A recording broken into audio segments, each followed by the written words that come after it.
Good morning, our people. Welcome to the special program that we have today. We are definitely honored to have your presence. As usual, please help us to share, subscribe, all those fancy things that we must do to get this message across.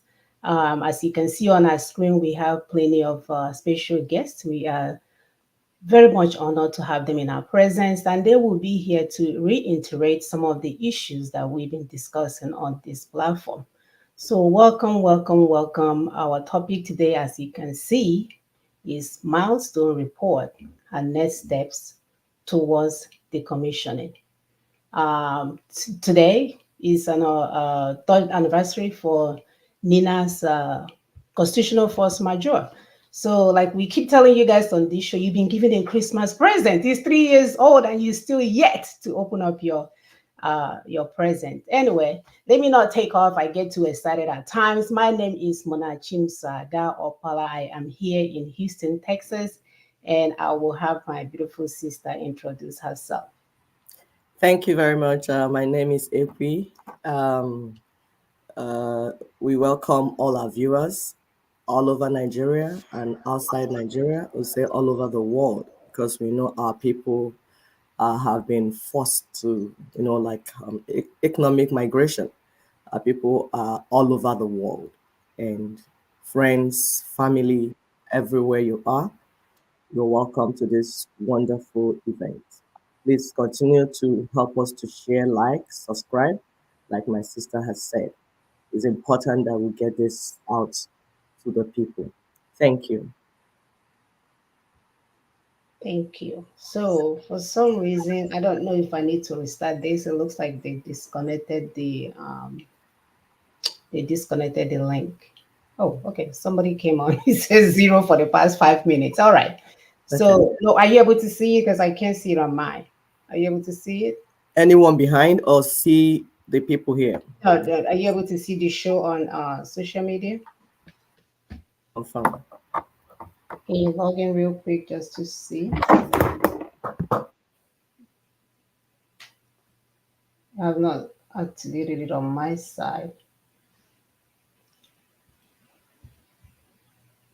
Yes, it's already on Facebook. Okay. Okay, thank you. Yeah. Awesome. All right. Thank you.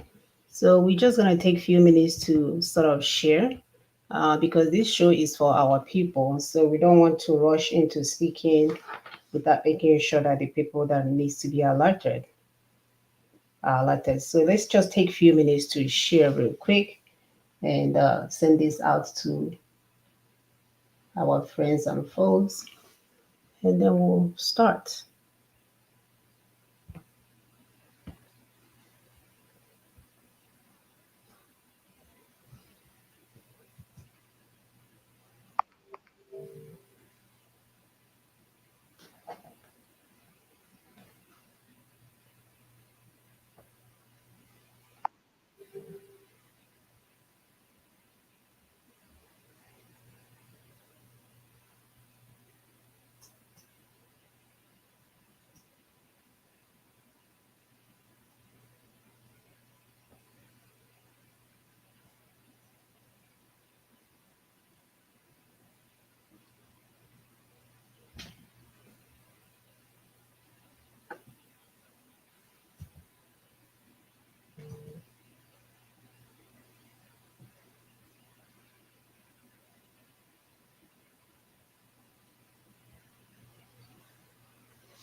All right. I think we can keep up the show so that we can keep our time. So thank you so much for joining us once again. Like I mentioned earlier, today is the third anniversary of Nina's constitutional force majeure. So today on our agenda, we are going to have an opening statement. We are going to have introduction of Nina's team and a special guest. And then on the third part, we'll have presentation of the statement by Mr. Tony Nadi. We'll have opportunity to ask questions, and then we'll have a short speech by Dr. Israel Davidson Norom, who is a former presidential aspirant, ADC platform. He's going to be our special guest and observer today. And then lastly, we'll have a brief remarks and exhortation by each member of the NINAS team. So let me start off by having the status report on the implementation of the constitutional force majeure. So, Brother Sorry, Tony. before that, please, Dafe, can you introduce the Nina's team?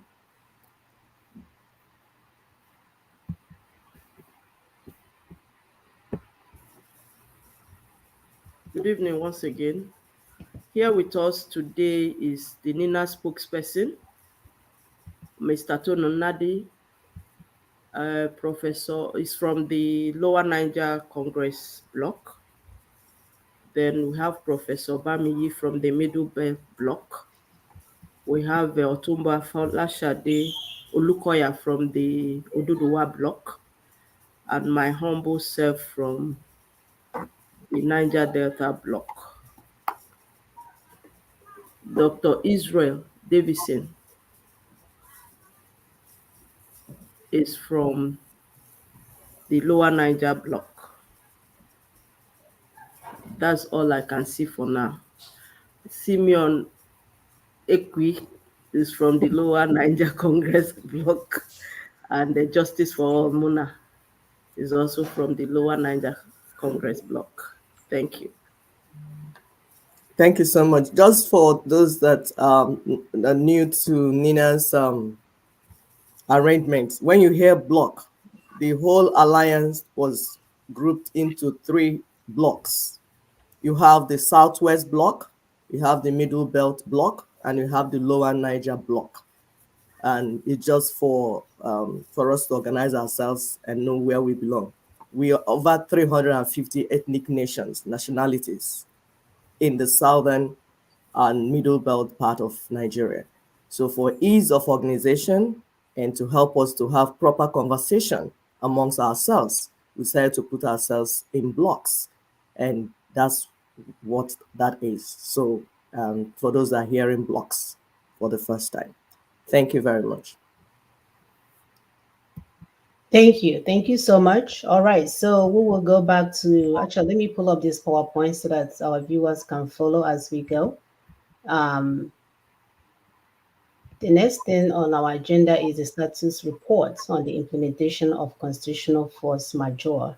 So that will be handled by Barrister Tony Nadi. So if you can please take over.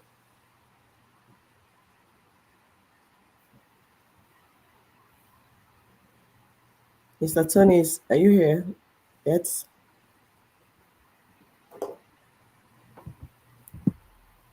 I think he's trying to get, because we're still expecting like 2 more people in the panel. So he's probably trying to get them on board. So I can see he's muted. Okay, he's here. Yes, am I coming through now? Yes, you're coming through, though we can't see you. Yes, to keep the network stable, Okay. we probably will do without the camera most of the program. Okay, that works. That works. So it's here I am. And, Okay. Yes, but just to keep the network stable is more important than Yes. okay, so I go off. Yeah, go off, please. Thank you. Yes.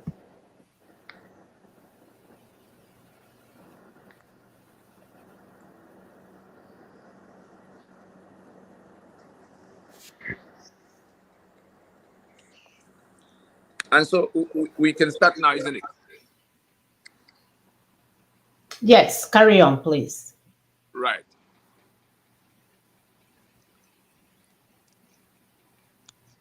Dear compatriots, ladies and gentlemen of the press, I welcome you on behalf of the Board of Conveners of the Nigerian Indigenous Nationalities Alliance for Self-Determination, NINAS.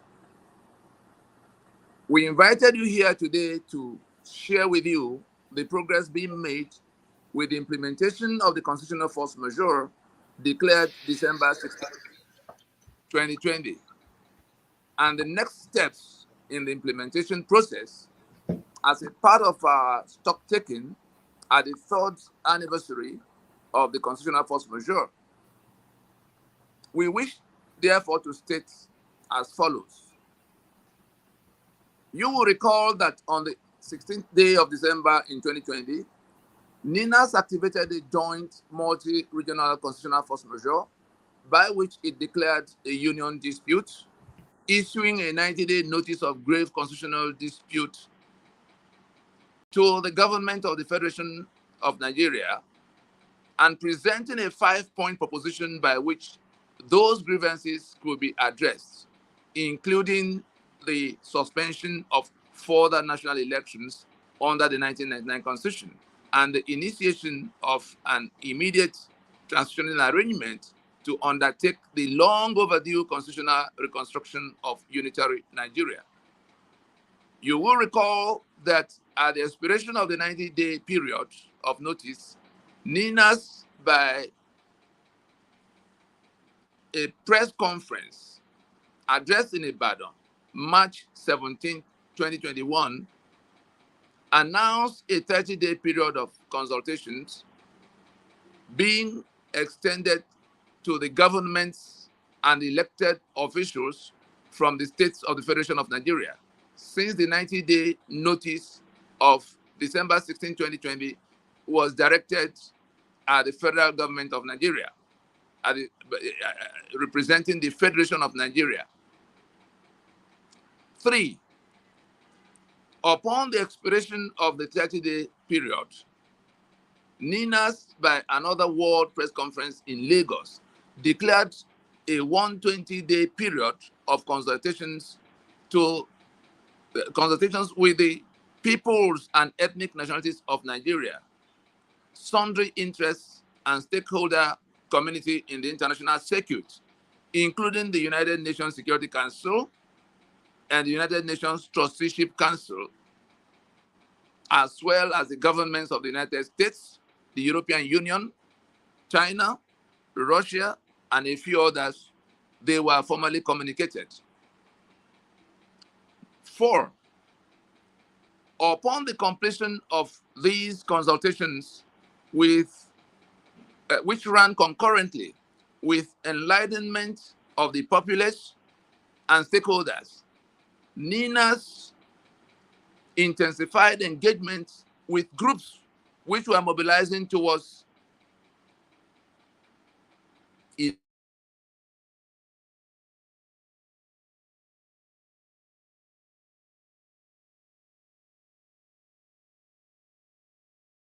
Sister Muna, you're mute. Okay. All right. So it looks like you which said, we all have. pushed rambunctiously towards elections under a unitary constitution that guaranteed the dysfunctions and failures of Nigeria, including serial election malfeasances. Young people were hoodwinked by those who knew better into believing that leadership was the major problem of Nigeria.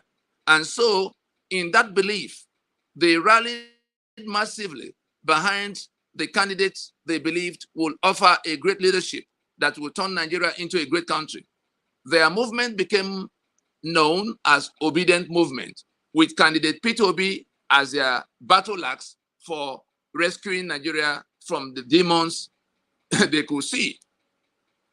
The noise of elections drowned the strident voice of NINAS, which kept pointing at the dangers that were encircling Nigeria and Nigerians from all sides. Number 5, February 2023 came and voting took place.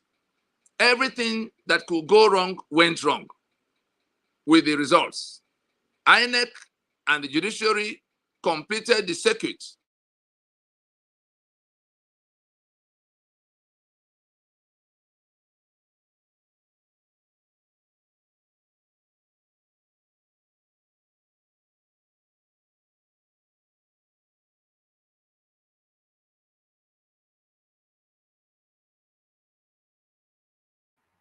Viewers, network. That's Yes. what we go through in that land of whatever anybody wants to put in. So please, let's be patient. Forest of 1,000 demons. So let's be patient, please. It will come back. We have to remind him where he stopped though, because it's been over almost a minute. Yes. So he can go back. And we're going to publish this also for press, members of media. It will be published, the entire statement. Thank you.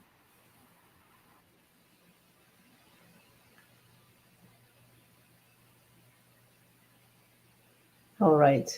So I'm also maybe asking that he send us a copy of this so that maybe Daffy will take over if he, because we don't know how long this disconnection is going to be. This happened the last time we tried to do this, something similar. They literally shut down the guy's phone, shut down his internet, and we weren't able to get him to speak. So we know that there's definitely demon is not resting.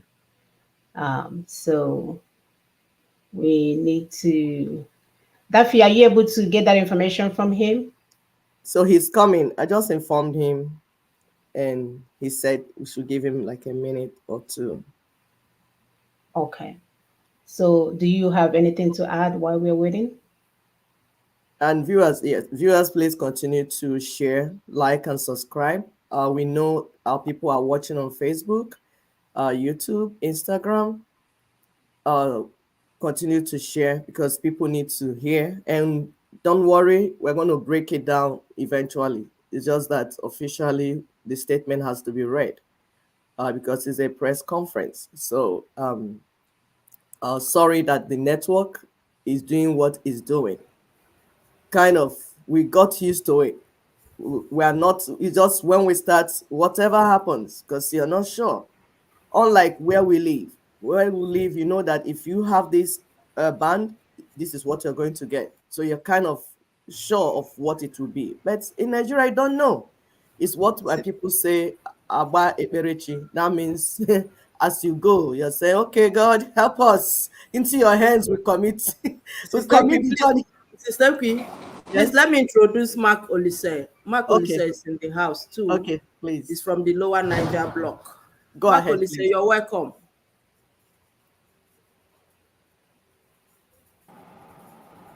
Good evening, sister. Good evening, everybody. Yes. Good evening.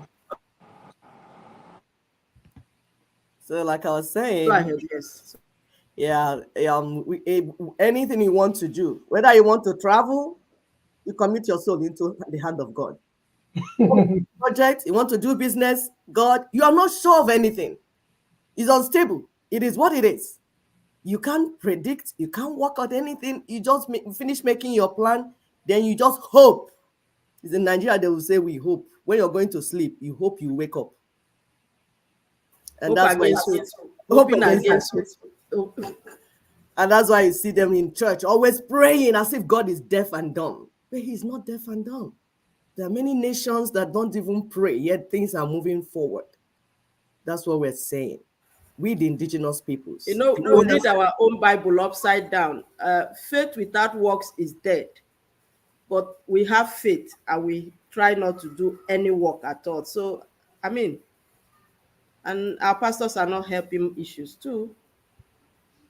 that's why So, the owners of the land are saying this has to stop.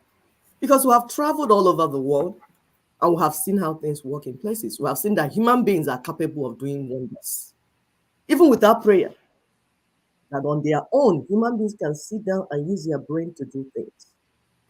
But prayer is important. Faith yes, and works. The one for Nigeria is that we have faith, but we have no works. and it shouldn't be that way. So we want to be able to put things in place, put structures in place. We are tired of lamentation. No problem is solved by lamenting. You lament from morning till evening. No. So please, for those that are stumbling this video for the first time, Ninas, Nigerian Indigenous Alliance, Indigenous Nationalities Alliance for Self-Determination, NINAS. Those are saying, oh, what's the meaning of NINAS? Because very soon NINAS will be an in-house statement. So NINAS is Nigerian Indigenous Nationalities Alliance for Self-Determination. So he's back. He's got a text, sent us a text now that he's back. Please, Sister Mona, go ahead. Okay. Right. So you stopped at the. I can't remember where I stopped. Yes, he's talking about INEC. Something about INEC. Okay. So let me just take number 5. Item 5. Item 5. I begin with item 5 again. Okay, item 5. Okay, thank you. Number 5. February 2023 came and voting took place. Everything that could go wrong went wrong with results. INEC and the judiciary completed the circuit, and Nigeria went into a free fall as feared by NINAS, but as guaranteed by the Unitary Constitution of Nigeria, which was directly responsible for everything that went wrong with the elections. The rest, as they say, is history. Almost instantly, from fuel price hikes to free fall of Naira to astronomical rise in cost of living, particularly foodstuffs, lamentations and disillusionment led to a more noticeable exodus of young people to foreign lands, fleeing from the country that feeds on their blood.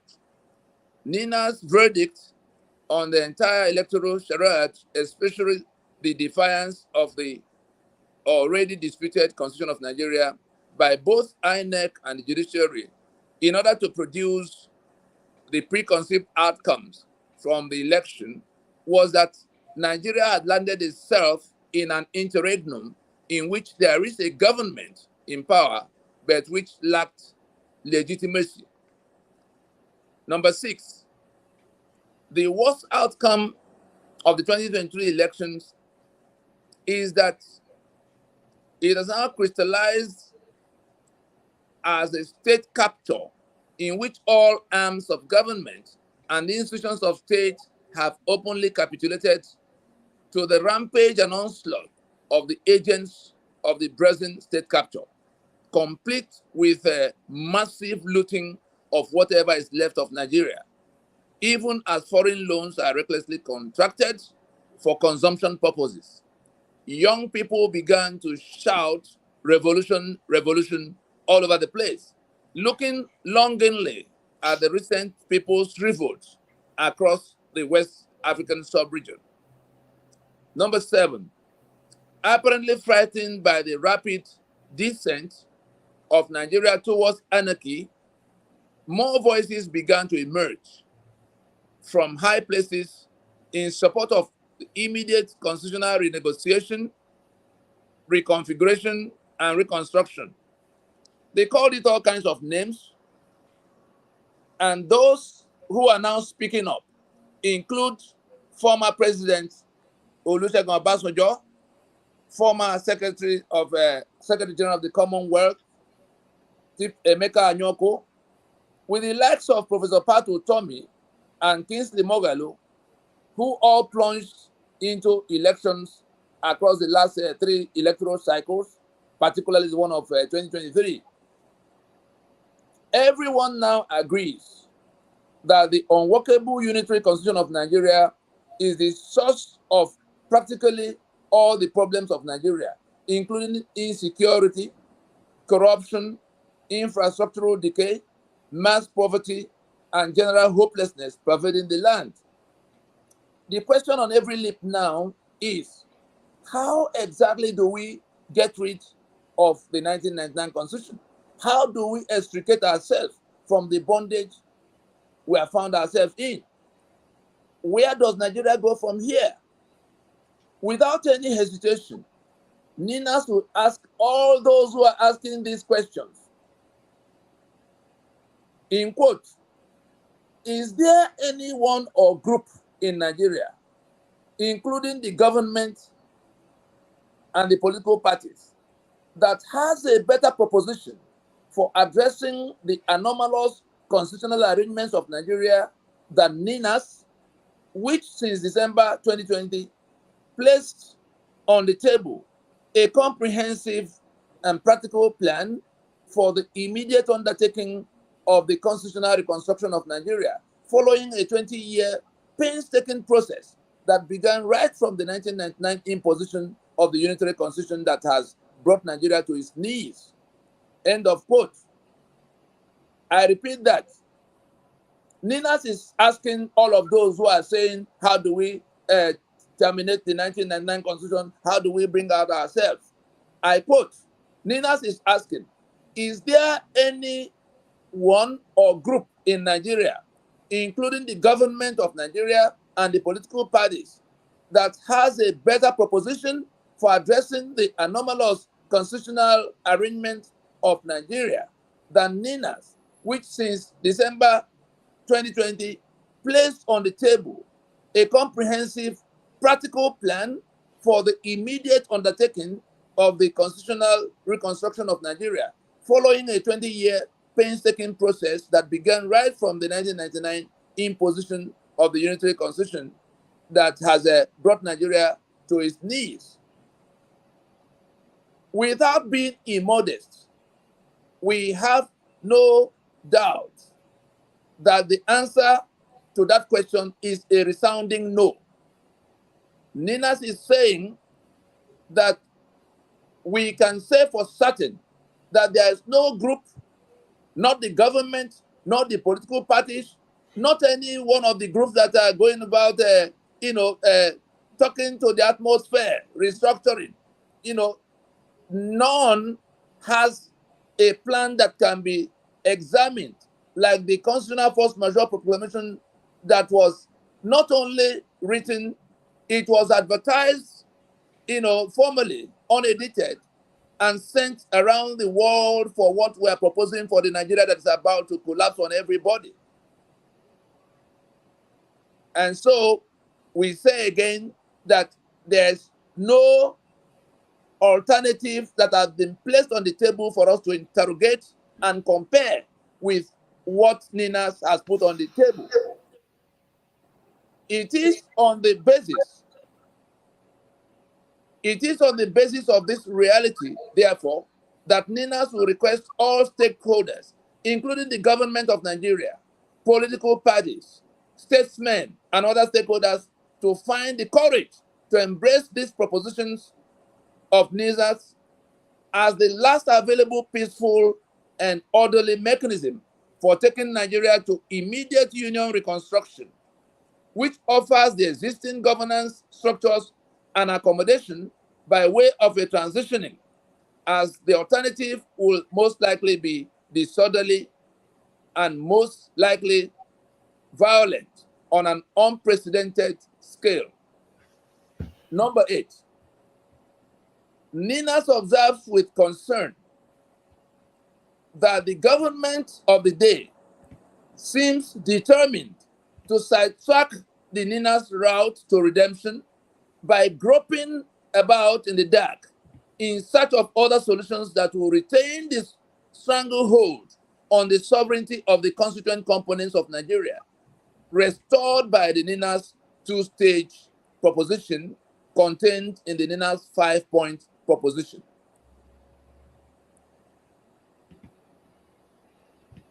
The government and the agents of the system have gone from one form of amorphous restructuring suggestion to lame recourse to the report of the 2014 Political Reform Conference, to suggestions about a return to the 1963 constitutional arrangements, to the latest dubious suggestion by Olisa Abakova at the December 14, 2023 Abuja colloquium, whereby the National Assembly of Nigeria withdraw some imaginary powers from Section 14, Section 4.1 of the fraudulent 1999 Constitution to replace the constitution wholesale without any recourse to the sovereign constituent components of Nigeria. This is an invitation to a bigger fraud than the one of 1999 initiated by Absalom Abaka, and it is treasonous. It is treasonous. The common strand with all these options, that is whether they were talking restructuring that they can't define, or they are talking, the return to 2014 conference report, or they are talking about return to 1963. The common strand with all those options is that constitutional amendment is the mechanism they target, and the National Assembly will be the venue for undertaking the constitutional reconstruction. This is what NINAS rejects, as it holds down the sovereignty of the people of Nigeria, detained since the colonial era to date. This is the jinx NINA's proposition has broken. Number 9, NINAS is pleased to inform the public that the 1999 Constitution has been delegitimized. Where do we go from there? Next step is the commencement of the decommissioning. It has already been activated informally, but we are now bringing it to the notice of the public that no matter what anybody thinks, no matter what anybody says, whether they're in government or they're in political party, wherever they are, the basis of the Union of Nigeria being that Constitution of 1999 that is a fraud is now delegitimized. That's why you hear it all over the place, people saying it must change. Those things didn't fall from the sky. They came from the hard work, the detailed and painstaking work that NINAS had managed to do across the length and breadth of Nigeria and across the decision-making places of the world. And so we now step formally at this 3rd anniversary of the 2020 Constitutional Force Majeure activation. We step formally into the decommissioning process. What does this mean? NINAS will, in this phase, be inviting all of those who now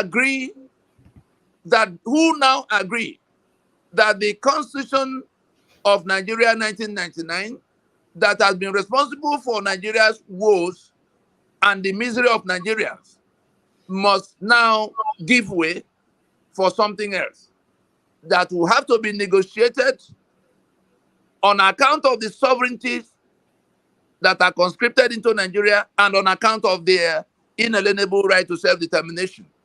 That is what will be happening in this phase. And so we are pleased to announce further that in the first quarter of 2024, NINAS will be making what the church people will call an altar call to separate those who agree that the Union of Nigeria can no longer continue on a constitution of master-servant, a constitution of death, a constitution of unitarism and centralized control,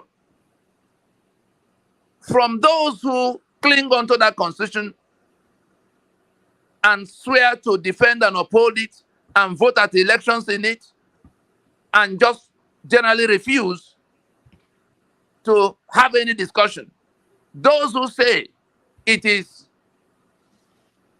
indissoluble for the Union, those who say it is non-negotiable, that constitution. And so it is in the first quarter of 2024 that a formal mechanism will be rolled out to separate, because we know that we are now a majority from the highest of places, if you listen well, to the medium places, again, if you listen, but more from the grassroots. Everybody is fed up with everything, and they now want a departure from that Nigeria that is feeding on their blood. And so that altar call will be to separate those who want to hold hands with the enemy to keep us down in bondage, and those who want liberation. If we do what we ought to do, which begins even now, let those who did not know that the prison gate has been compromised, that is what that delegitimization means.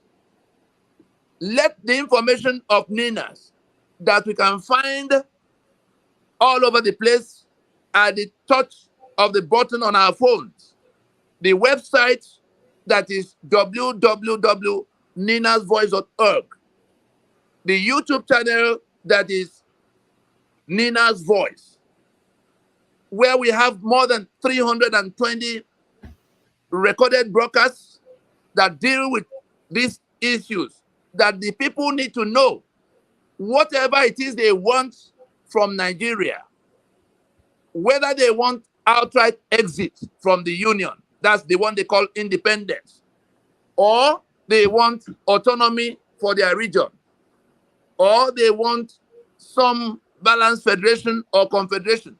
It is that constitution that stands their way. And therefore, in this first quarter, all of those who want something different from what they've lived with across the last 50 to 55 years since unitary arrangements got imposed, they will be having a facility to step forward. In the meantime, what Ninas requests everybody to do as their contribution to this redemption that is very much within our grip, within our reach, is to join in the mass dissemination of the information on this subject. Many people do not know, even the ones with education, how much more the ones with less education in the rural areas. It is in the fast dissemination of this information that we can very quickly reach the critical mass that will then be able to enforce the joint jailbreak.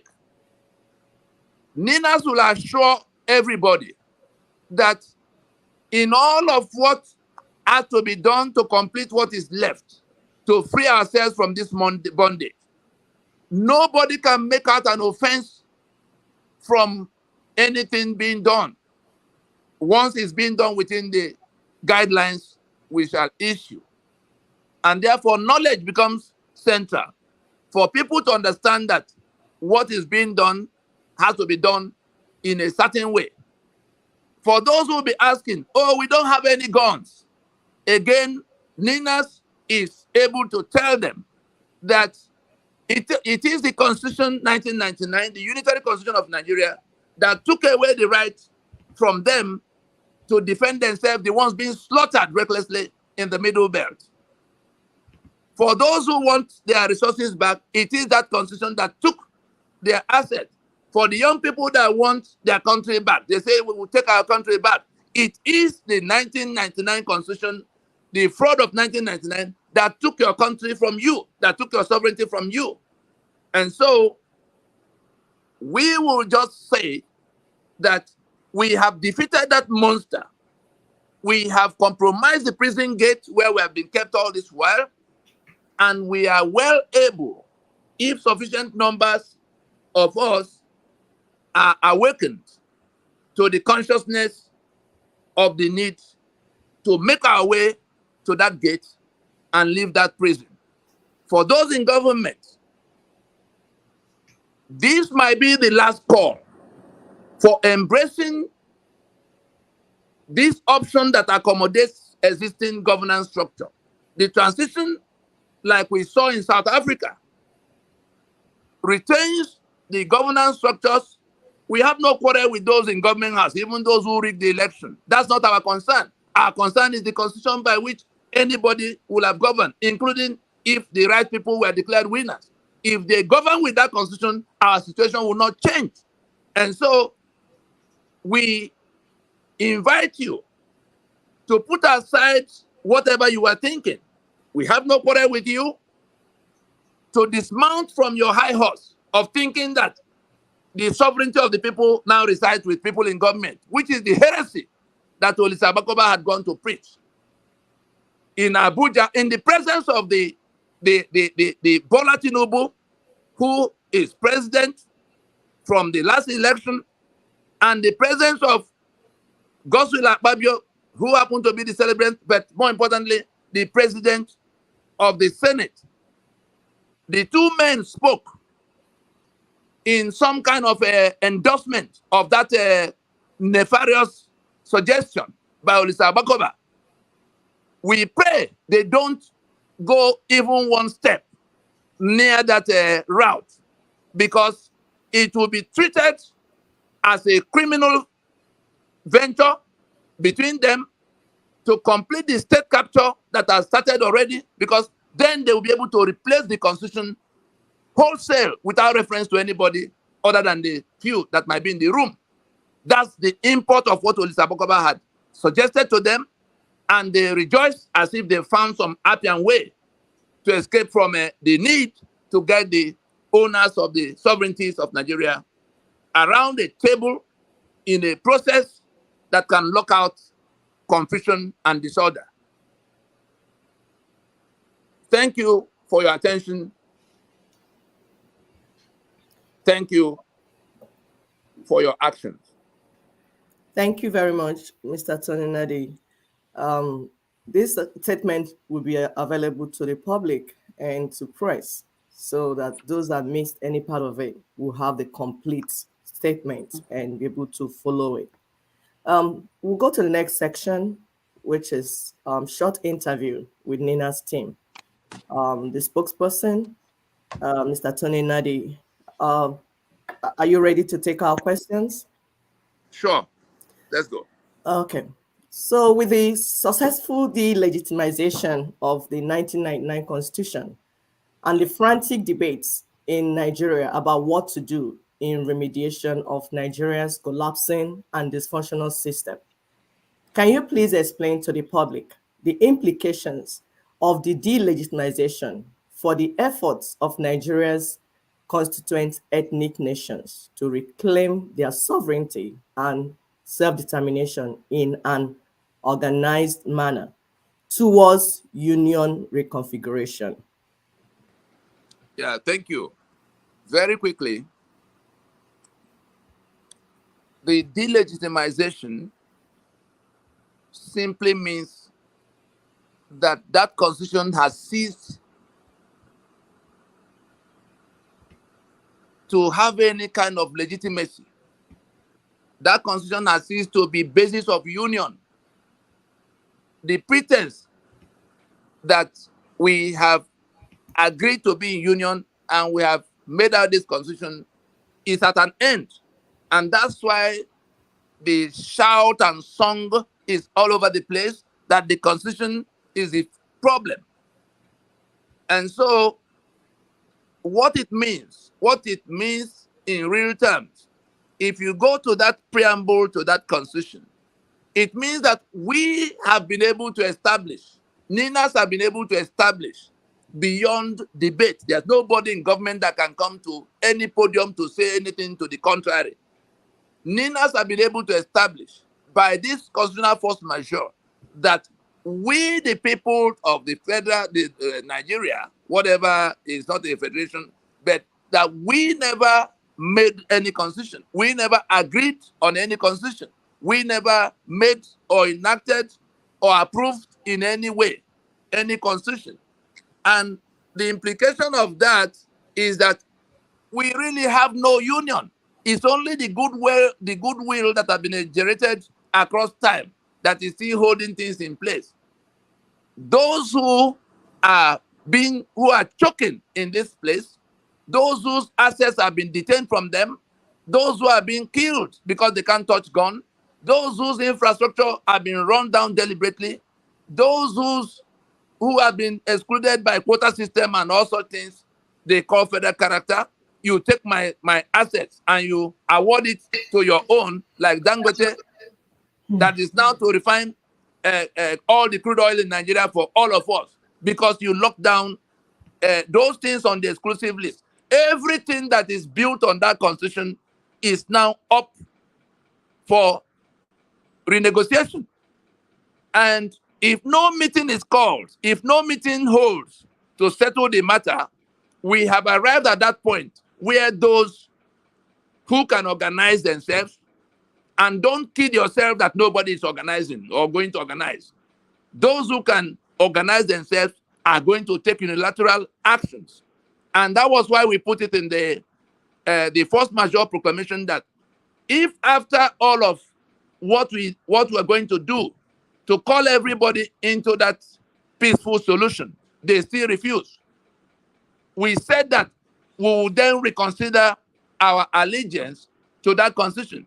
Of course, we already said we were tolerating it for the sake of avoiding anarchy, not because we made it, but we say we will manage it to the point where we get to the table of discussion. But if those who are sitting over our heads in Abuja and sucking our blood refuse to come to be part of that process, and they think they can stay the way they've been all the while, then unilateral actions are loading. That you don't need a soothsayer to tell you, because those who are being tormented are not going to fold their arms. What Ninas has done is to remove the barricades. Anybody can, any group of persons can stand up now and leave that prison compound. That's what it means. There's no life left in that constitution. Thank you very much. Thank you very much. So today is the 3rd anniversary of the Nina's Constitutional Force Majeure, held on December 16th, 2020. Tell me, Mr. Tony Nadi, how would you assess the implementation of the Constitutional Force Majeure? Were you able to attain the objectives?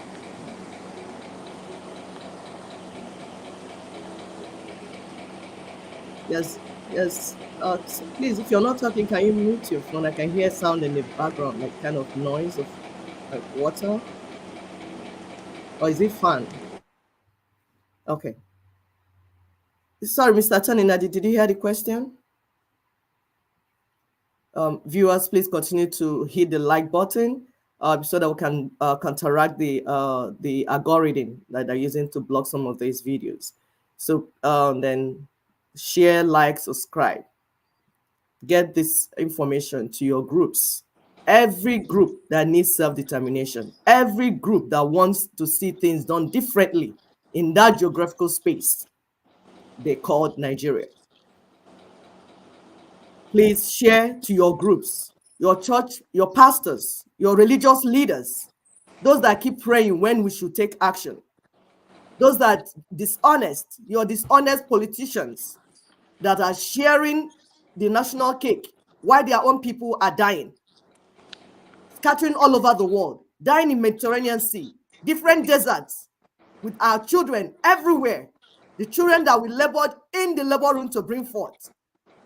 They die like flies everywhere, Black people dying. We are not happy. We are not happy at all, because we know that we are able to give our children a better life. Share this video, share everything to everyone, because it's time for us to take action. We have prayed enough. It's time for us to do the right thing. And you see that we talk about doing the right thing, because there is a right thing to be done. You're not going to do it anyhow. If you do it anyhow, Nigerian will say, you do anyhow, you see anyhow. So we don't want our children to see anyhow. We want to move according to the process, internationally accepted process, so that we can get the result that others got. They did it in South Africa. Chile in 2020 brought down the military constitution to introduce democratic constitution. It has been done all over the world. So what we are requesting for is not new. Sorry, is Mr. Tony still there? Yeah, I'm in. Okay, so let me repeat the question so that I can take it from there. Thank you. Right. So today is the third anniversary of the NINA's constitutional force majeure held on December 16, 2020. Please, how would you assess the implementation of the constitutional force majeure? Were you able to attain the objectives? Thank you. Spectacular success. Except for those who have not read the force majeure proclamation, you will see at once, if you do read, that the objective was to roll out a framework, a strategy that will lock in terms of time when this business must be done. Because since after Aburi, it was this same discussion that went to Aburi. How do we live together? What are the terms of our union? Are we still in union? If yes, what are the terms? That was what they went to discuss in Aburi. They agreed, came back. One side abandoned the agreement and began to shoot at the other people, killing 5 million people to keep the union by force. And so, from that time in 1967, the NINA's constitutional force majeure became the first time that everybody was forced to begin to consider, was forced to realize that they can no longer keep things by force, because the constitution by which they kept things by force was what we targeted. Since it is our signature that gives life to that constitution, we only needed to wake up enough people to realize that if we say, we only need to say, Nigeria was created by proclamation in 1914 of one person sitting in one corner of London. How much more millions of us saying that you put our signature on a document we knew nothing about? No, it cannot remain basis of Nigeria. It cannot remain basis of any union with anybody we don't want in our space. Our sovereignty is inalienable. And so that intervention in which we say, leave elections, let's go and solve the problem, as item 3, when you look at the 5-point proposition, you will see that item number 1 has already been carried if we're talking about resolutions that are to be passed. Because there's hardly anybody that can stand on any podium in any part of Nigeria today to say that the constitution is not the problem. What was our item 1? That the constitution of Nigeria is the basis of the grievances that are all over the place, and that we must address it now. Item 2, that constitution would therefore have to be decommissioned. Is there anybody still arguing that constitution we have now is the best? No. So we have already succeeded in creating that consciousness that was not there before, because people thought it was spiritual problem that was worrying Nigeria. Others thought it was leadership. If we got a straight man, it will be good. Others say corruption. Remove corruption, everything will be. Whereas it is that constitution that is responsible for everything we lament, whether it's bad leadership or corruption or infrastructural failure or name it, security that is not there. Is that constitution in all of the 68 items on the exclusive list? The petroleum we do not have, because refineries are on the exclusive list. That's the only reason there's no petrol anywhere for a country that has 3 million barrels of crude oil. And we raised 10 points of interrogation, which we put in the hands of the media. We actually published it in Guardian newspaper on the 26th of September in the year leading to the election, so that they can interrogate the candidates in the election, going to election under that constitution, to say, what is your answer to the agitations across the land? Item 1, why are people saying they don't want to belong to Nigeria anymore? Because we have not agreed to be in union and we have been oppressed in what was imposed. We had another item of why is corruption, so rife in the land. The constitution creates corruption and, protects the beneficiaries of corruption in black and white. The spare key of the treasury is in the hands of the heads of the executive branch, and they have immunity. So they are not accountable to you for all the contents of the treasury. You come to the question of infrastructure, the exclusive list. You come to the question of impunity. You see the immunity provisions in section 6 and the other one in section 308. Everything that anybody can say he finds wrong with Nigeria, we were able to pinpoint where they're coming from, which the people did not know before. Election that is rigged is because elections are on the exclusive list that some group of people will sit in Abuja and be the one to process every House member, including State Assembly members, Senate members, House of Reps, governors, president. Is the PVC they give to you, you get. You won't get any other one. Is the beavers they send to you, you will use. You won't get another one. Is the collation they do, no matter how many votes you get, is the collation they do that will become the result. You go to court to say, oh, I got more votes. It's what the judges said they saw that will become the outcome. And so there's no other thing responsible for what happened. Everything that happened wrong with the election was coming from the fact that that constitution has elections on the exclusive list. There's no number of amendments or electoral reform. We saw the charlatans that gathered in Abuja the other day talking about electoral reform with a constitution that guarantees what they are running away from. They don't want to talk about that. Labor Union doesn't want to talk about the constitution that locked down the potential, the capacity for electricity, the capacity for petroleum refining, the capacity for infrastructure, all the things that hold the commanding heights for creation of wealth. And so it is in this force majeure that it has become clear to those who have the discipline to pay attention that this is what the problem is. Anybody else, no matter how you parade yourself in terms of what you know, whether you were president of Nigeria for 50 years, or you were senator for 100 years, or you were professor of law, if you do not know that these are the things, you are illiterate, ignorant, and we could say dishonest because the information has been there. And so it has achieved its main objective of delegitimizing that constitution, especially for the fact that it is our signature which we did not append that gives life to the document. I tell you, it's just a matter of when can the people who are in this trouble make up their mind to leave that prison compound? Before we begin to blame them, have we reached them? The answer cannot be a big yes, because they distracted themselves with all kinds of things. First, it was the Odua Republic and the Biafra Republic. Nonsense talk against the backdrop of what the problem truly is. You want to be liberated from a monster that's occupying your space, and you have a group that have locked in on that monster, because that constitution is the life of that monster. You stand apart from it, causing confusion and violence.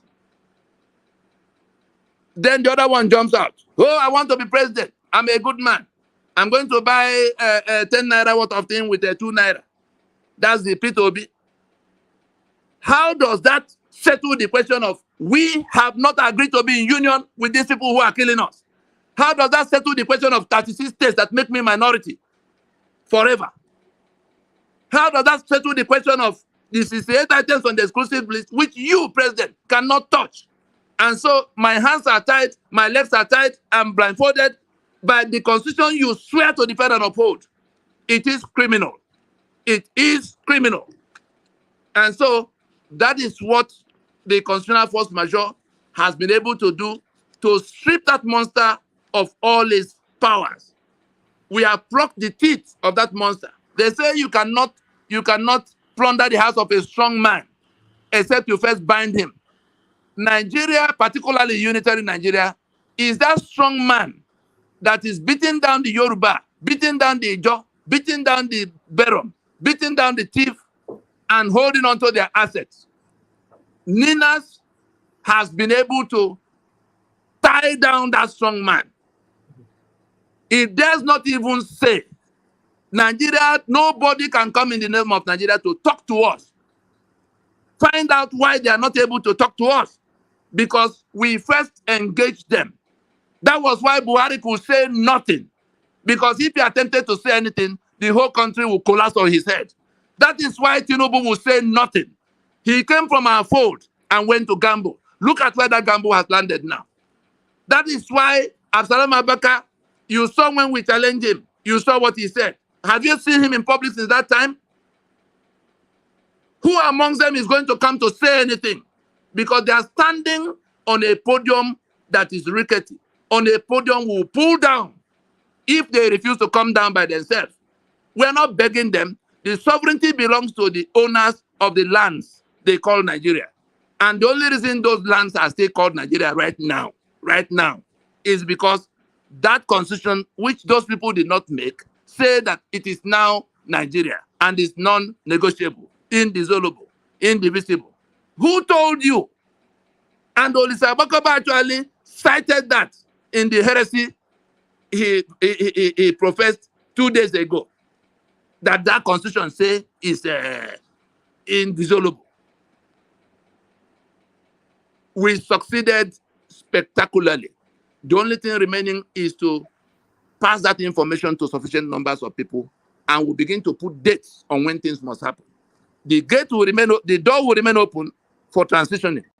But those who are refusing to come while they can come, sorry for them if it's too late. We won't be able to help them if the mob gets at them before they come. Thank you very much, Mr. Tony. Our people, our viewers, the people of Nigeria, the peoples of Nigeria, those at home, those in diaspora, and even Africans, because if Nigerians are held down, the entire black race is down. So this is important.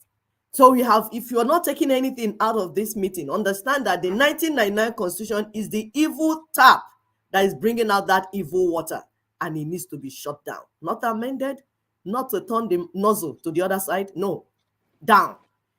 So the work is now for us. It says information. This is really, in this, all this thing happening to us, when the good book says, my people perish for lack of knowledge.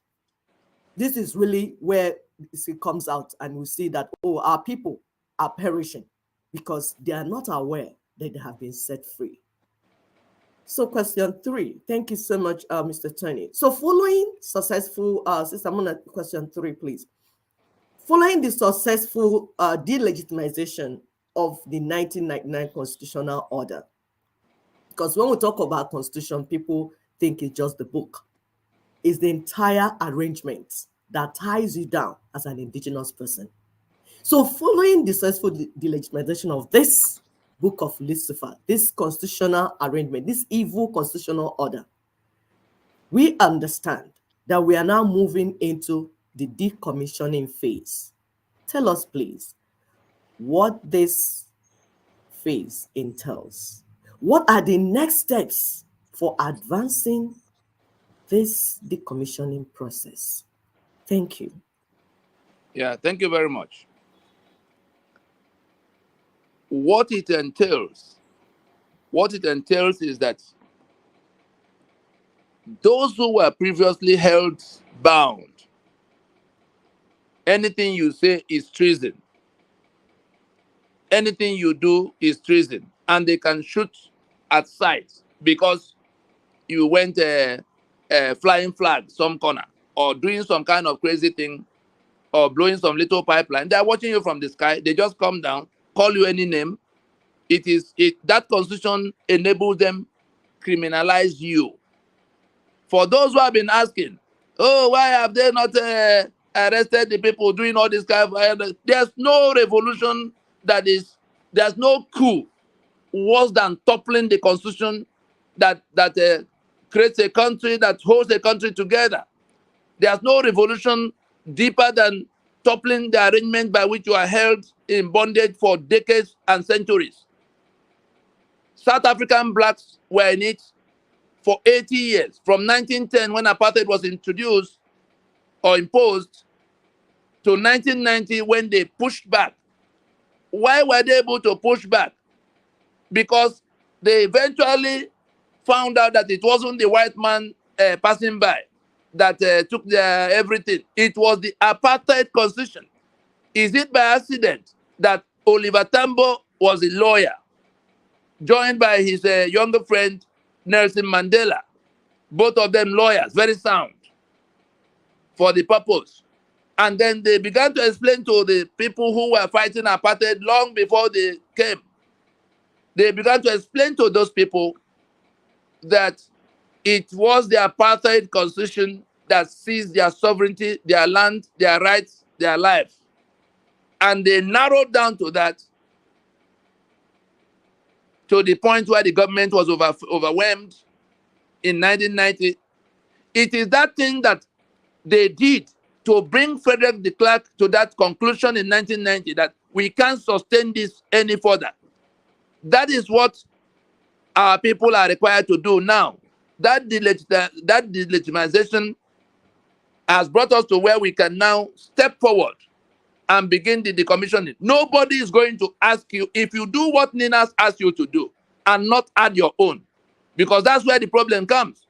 Some of them will still carry their native doctor's bag of their own former plan. They say, government can no longer do anything. Let's go.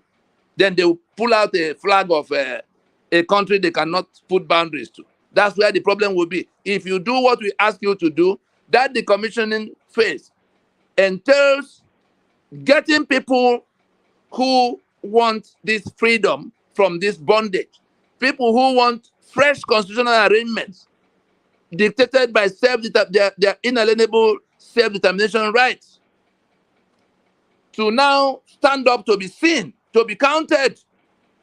And it begins with everybody joining from where they are, to invite other people to enlighten themselves with information that's abundantly available, inviting their own people wherever they can find them.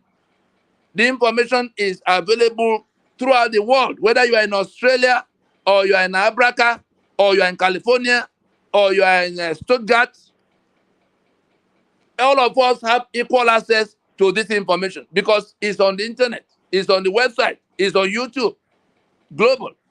And so that decommissioning comes to where a larger number of people from what we currently have, those who went to do obedient, those who want to do a milocon, is there any one of them that can buy petrol at any price less than what I buy? Is there any one of them that can exchange the naira for dollar, anything different from what I'm forced to do? No. So the hunger and the suffering will discipline them into looking for a way to save themselves from death, because death will come from what is happening to them now, what is coming towards them.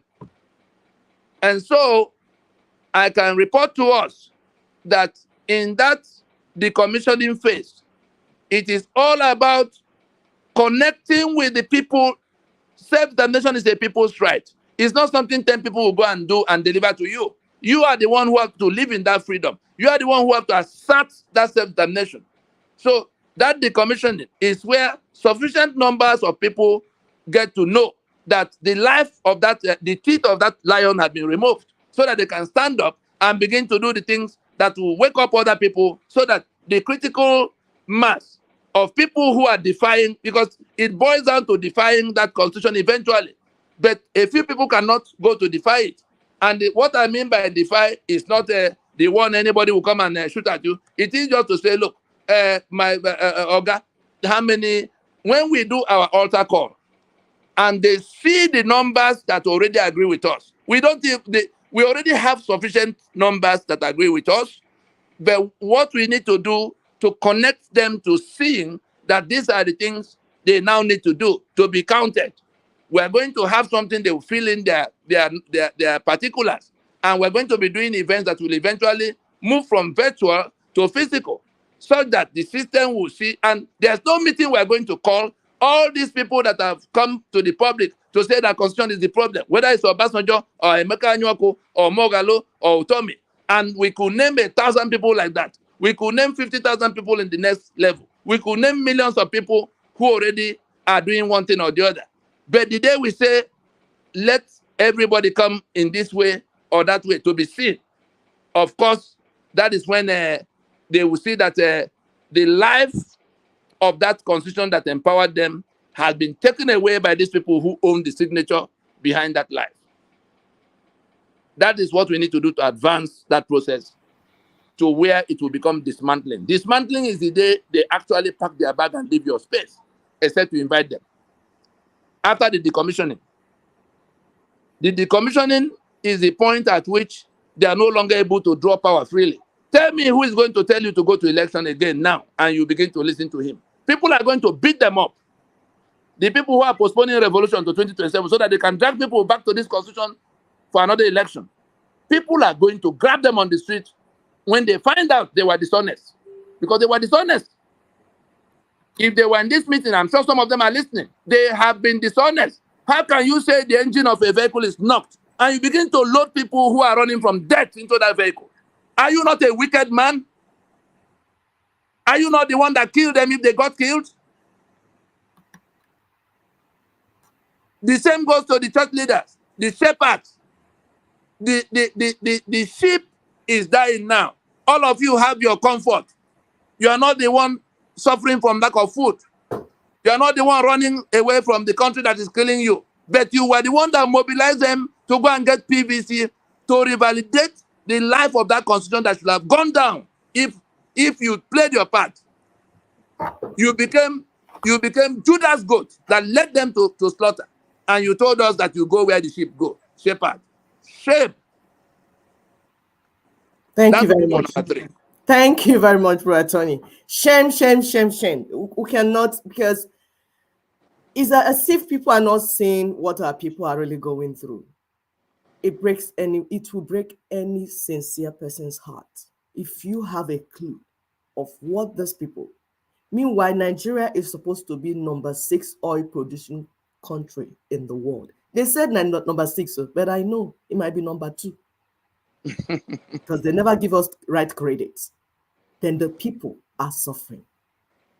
Thank you very much for breaking it down so well. So let's quickly go to the next question. Obviously, in response to the Nina's propositions and campaign, there are loud debates we hear all over Nigeria about what to do next, about the distressed constitution of Nigeria. You have touched some of them already, because we hear them talking about amendments to 1999 constitution. Some are saying, oh, writing a new constitution. Let's just bring a new constitution, bring this one out and bring the other one. Many are shouting about the need for restructuring. Some are saying, oh, let's return to 1963 constitution. Others talk about adopting the reports of 2014 National Conference, the one we call CONFA. Young people are speaking loudly about revolution, while others are saying, let's take back our country. Just everything happening everywhere, everybody shouting one thing or the other. Can you please explain to us how Nina's constitutional reconfiguration proposition differ from these discordant tunes that we hear? Because the Nigerian public seems so confused about what is wrong about their country and what needs to be done. Thank you. Yeah, thank you very much. Very quickly, I will take them one after the other to tell you why Nina's. Let's a few minutes, please. Yes. To tell you why Nina's rejects all these things that have been listed here. Those with any process of changing what is happening to us that will go to the National Assembly for amendment of Constitution, it means you are then telling me that my sovereignty that was yanked off from me by that fraud of 1999 now belongs to the members of National Assembly. So it's no longer the Yoruba that will go to negotiate with the Jo or the Berom for how they do union. It will be politicians whom you elected to go to make law. Their mandate is limited to law making. Constitution making is the exclusive preserve of the people, the peoples of the territory, the owners of the sovereignty, the people that could become countries of their own if Nigeria was not occupying their space. They are the ones who own the exclusive right to determine whether they want to be in union with anybody And if they say yes by referendum, on what terms? Therefore, they begin to document and codify those terms. That is what becomes a constitution. So if anybody is talking about changing what is happening to us, and he's still looking in the direction of National Assembly, such a person is ignorant and illiterate of what the issue is. So the ones that say, oh, restructuring, what is the meaning of restructuring? Restructuring simply, if you take a building, for instance, a 10-story building that is fractured from underneath, that will collapse by itself if you don't find a way to do something about it. You see that restructuring can mean, refurbishing it in some way or painting it in another way. It can also mean, it means it's a very woolly talk to have. But Ninas has put a specific meaning, and we adopted that meaning in the force majeure itself, because we addressed that communication to the president when he went to run his mouth, to the then president, Buhari, when he went to run his mouth in France, that the people talking about restructuring don't know what they're looking for, and therefore how to go about it to be done.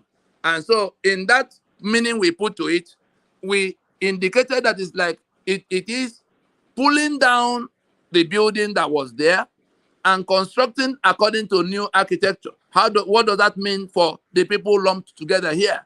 The constitution that has grouped us into this unworkable arrangement, we say, can we put it aside, like South Africa put aside the apartheid constitution? Did they not have a parliament at the time? But it was beyond the remit, beyond the powers of parliament to begin to discuss sovereignty of the people that voted them to come and go and make law under constitution. And so it's not the talk of restructuring can only be according to what exactly you want to change and how you want to change it and the outcomes that could come from it. In the restructuring that Ninas put a meaning to, by the time it's finished, it's only a matter of degree of autonomy. It has a process for where you start. So you can put a date to when you have to start, how you can start it. It has outcomes that differ only in degree of autonomy. If most people want to remain in country because they have agreed to be, then it could be a federation. If most people say we want more autonomy than we used to have, it will be a confederation. If most people say on account of class of civilizations, we can't even be in union with people who are who owe it a duty of faith to kill us, the ones who adopted Sharia, that could also be an outcome in the process we have. So those three options are on the table: federation, confederation, or the emergence of independent units of successor states from the defunct Federation of Nigeria that died in 1966.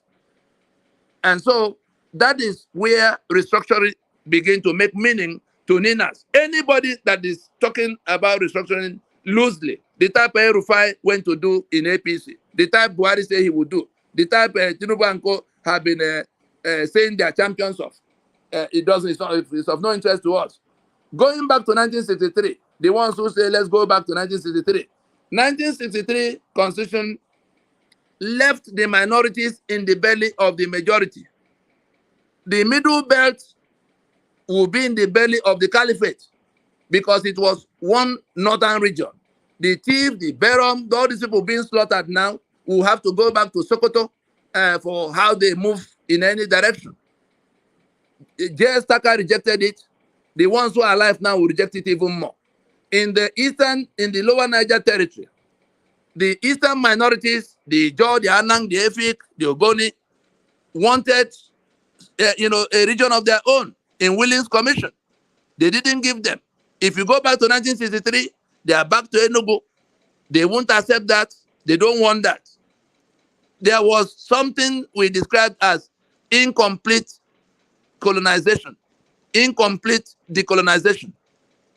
Incomplete decolonization. The British deliberately left the sovereignty of the minorities in the belly of the bigger ones.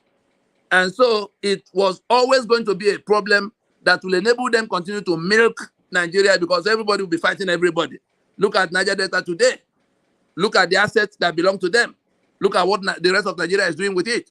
If they were in charge of those assets it won't be so, and they won't be so miserably poor or environment so terribly damaged. So that is what is wrong with going to 1963. The word of going to 2014 conference report, Jonathan convened that meeting for us to go to the foundation that was laid by the British in 1914, in 1960. The conferees, the delegates, decided that they will not go to the foundation. They formed this on the floor of that conference. They took that decision, and they formed their APC, blocking what Jonathan had mandated from happening, and chased Jonathan out, took power. We are not going to take the outcome from that conference that did not discuss the foundation or the basis of the union. Ninas will not touch one alphabet from it. Anybody who is telling you that that is an option, tell them that they do not know what they are saying. And so I think that's all about the options. The ones who are talking about a revolution to take back their country. Can't we define the revolution we're talking about?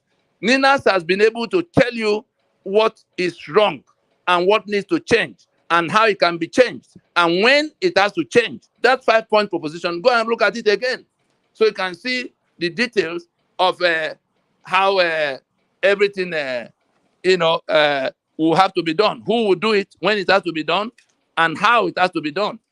If you don't have all of that and you are shouting revolution, you can be at it for another 50 years. There will be no progress made. But if you embrace the one we have now, in 3 months, we can be out of this mess forever. Thank you. Thank you so much. Someone, please remove the comments so that people will see the questions that we just took.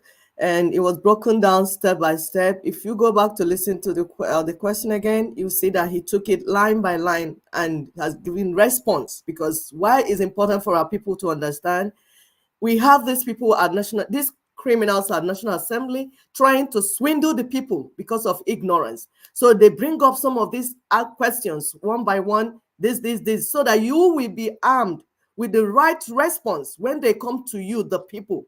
The indigenous people, like somebody said, the people must rise. But you're not going to rise without information. If not, they will swindle you again. My people perish for lack of knowledge. And Ninas is here throwing light to the information that you need to arm yourself with as an indigenous person so that you will engage them properly. We're having conversation. We don't want to fight. We don't want to kill ourselves. There's no need to do that.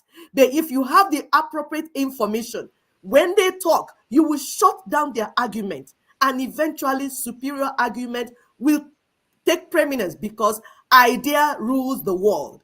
Not shouting, not noise, but idea rules the world. But you need to get the right idea, the proper idea. When you make proper diagnosis, you're going to have right treatment plan, and then you treat the patient properly, and then the patient will be okay.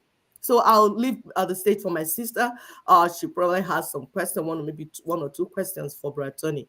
Thank you very much. Sister Mona, please, I yield the mic. All right, yes, thank you. So in the interest of time, we'll go a little bit faster. So going by the contents of the report you just presented to us, please can you share with the public Nina's reading of the response of the government to Nigeria and to the propositions of Ninas, especially against the backdrop of the outcome of the 2023 general election, which Ninas vigorously campaigned against for the purpose of first undertaking the constitutional re-engineering of Nigeria? Very quickly, the government is looking for happy and way. All those things we say we reject, those things we answered in question 4. They are looking towards the National Assembly as where it must happen. Nina say National Assembly has no business with what we are talking about. Our sovereignty is not the business of National Assembly to undertake. Their mandate is limited to lawmaking and not constitution making. Any lawyer that doesn't know that probably did not do well in his jurisprudence exams. And it's a compulsory course. So I could actually say such lawyers are illiterate on the subject matter. It doesn't matter whether they were professors of law or they were senior advocates. And so the question of, government wanting to take the business to National Assembly so that they can control the outcome, the sovereignty of the people will remain detained. Any process that will go to National Assembly, whether they adopt the 2014 conference or they say, let's go to 1963, or they do the one Olisa Bakoba is asking them to go and write another constitution and use one of the sections to smuggle it in, remove the one that was there, bring another whole constitution without reference to the people. So any of all those options, totally unacceptable, will not solve the problem. But that's what the government have been struggling to do. You saw when on the day the Supreme Court was going to make that pronouncement, they brought the South and Middle Belt Leadership Forum that now began to write letter to President to say, let us now go to National Assembly and amend Constitution. The three candidates, leading candidates in the last election, their manifestos all pointed to the National Assembly, Peter Obi, Bola Tinubu, and Atiku Abubakar. Their manifestos of PDP and the APC and Labour Party pointed in writing to the National Assembly as where they will go to amend the Constitution. And so the government is trying to see whether any of those shenanigans will work. After we shut down the South and Middle Belt Leadership Forum, they went to the ones that say, oh, let's go to 1963. We shut it down by one broadcast. You remember, Afibalola? They went again to the one that said, let's go to 2014 conference. In one broadcast, we explained why we couldn't touch it. Then they went to the Bar Association. The Nigerian Bar Association put out some invitation 2 weeks or 3 ago to say, let all the lawyers in Nigeria come and bring a suggestion for what will change so that National Assembly can go and do it. Again, we didn't even have to respond to them because people now know that National Assembly is not the one to do it for them. So that one collapsed on their head. It was in the desperation of having lost out in all the options that they now called Olisa Bakoba to come to tell them what to do that will not require any kind of talking to anybody. So National Assembly will lock their door, go to Section 4, and change something that opens the avenue for them to write another constitution, which Olisa Bakoba has told us in public that he had written. Falana had written one. There's one Dele Farotimi and Co. said they wrote. So they are thinking that they can write constitution, take it to National Assembly, and smuggle it in to say, oh, they have changed constitution. So that is not a matter of writing another constitution. It's a matter of inviting the owners of the sovereignty to discuss whether they want to be in union or not. And we say it is a two-stage procedure that guarantees the outcome that protects everybody's sovereignty. Anything short of that, your sovereignty is gone. Thank you. Thank you so much. So sovereignty belongs to the people. Constitution is made by the constituents. So any other arrangement will not work out. So we are knowledgeable now. We are not selling our car in the market. So we know what we need. We know what needs to be done. So moving on to the next question. Going forward, so what is the message that Ninas have for our people we who are now caught up in the disaster? Free falling economy, nothing is working, kidnapping everywhere. What hope or any hope that Nigeria situation can be arrested? Excellent. What Ninas has, luckily, sovereignty belongs to the people. If we listen to Dati Baba Ahmed the day after they addressed the press from the Supreme Court pronouncement, he said that the hope for him and Peter, they have come to end of road.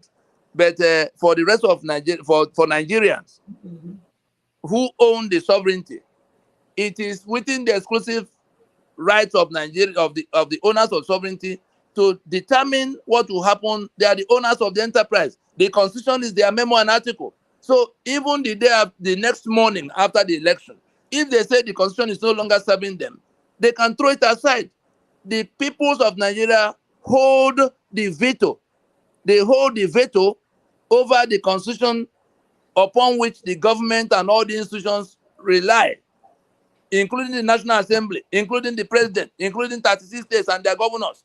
And so the hope that is here now is that if those who are living in this torment decide to end their torment, it is 100% within their reach to exercise their right to self-determination by vetoing the constitution that was imposed and taking back their sovereignty to rework into what will work for them.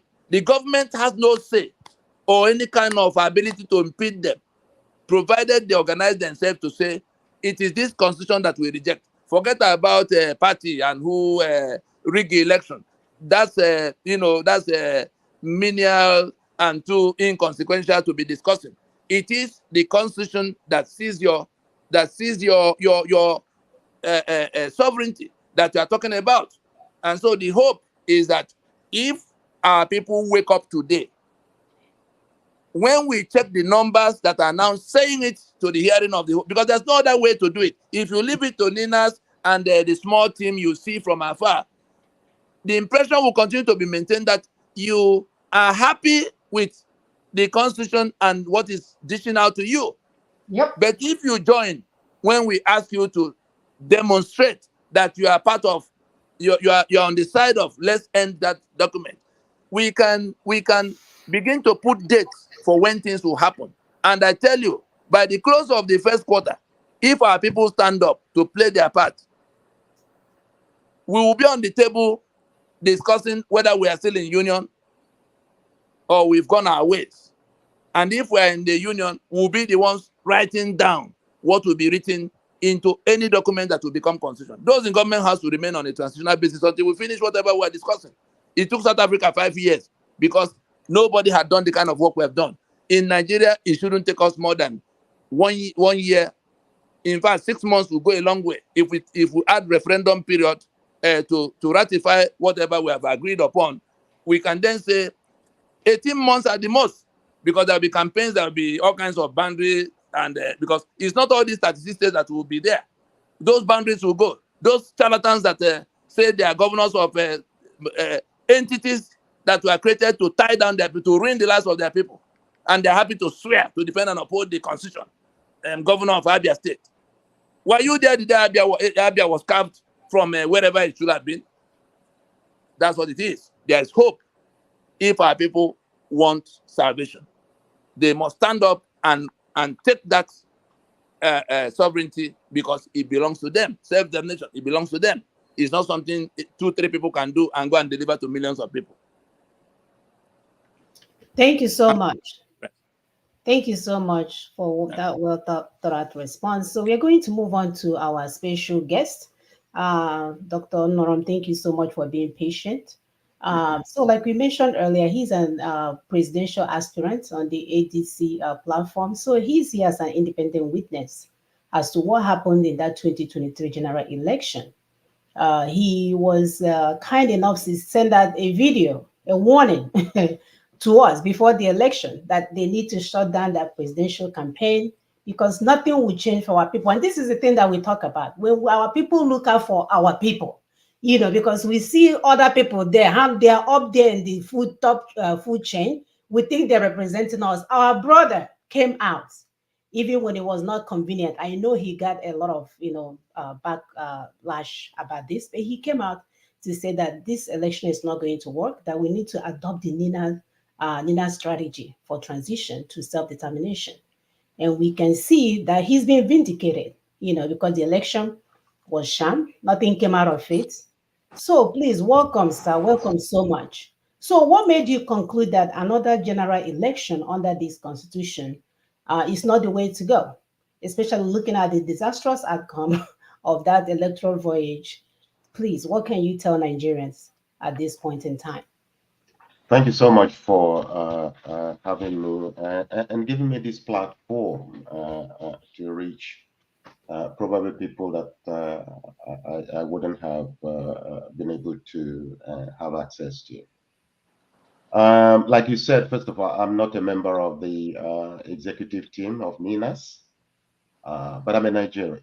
And NINAS speak for me as a Nigerian. I'm a leader, and to lead people, you have to lead people with a light, not blindfolded.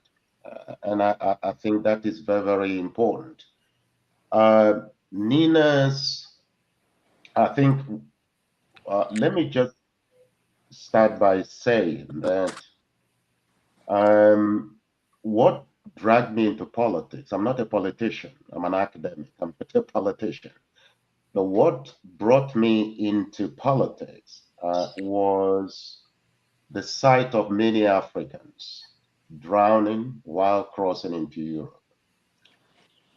And I listened to various commentaries from uh, highly placed individuals in Europe, European governments, and I also listened to politicians from Nigeria and Africa. And what I observed immediately was that the politicians in Africa were silent. Nobody cared about how many people died. Nobody cared about nationalities.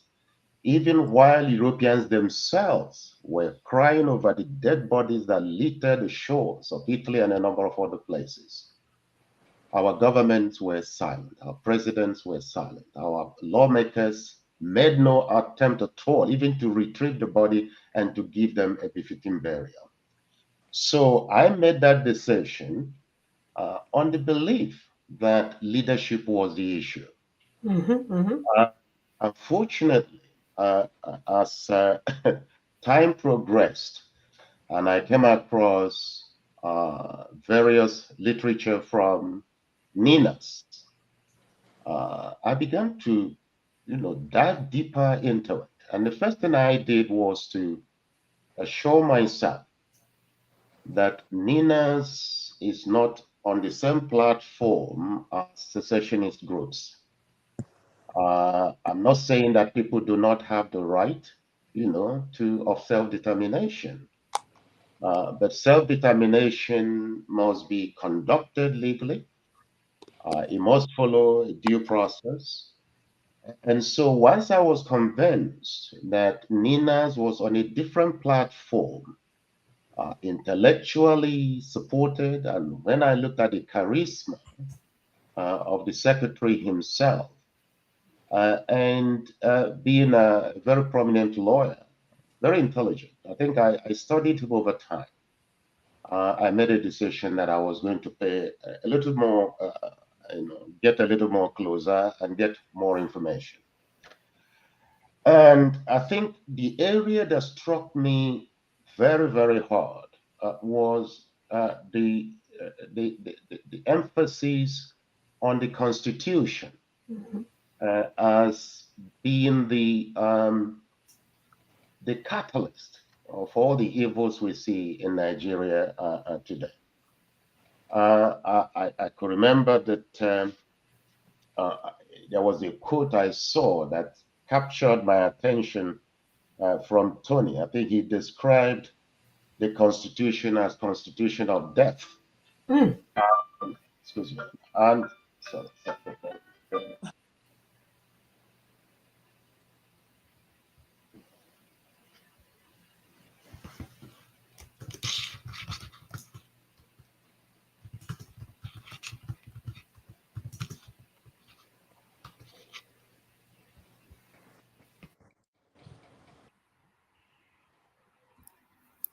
Please continue to help us to share, like, and subscribe. Um,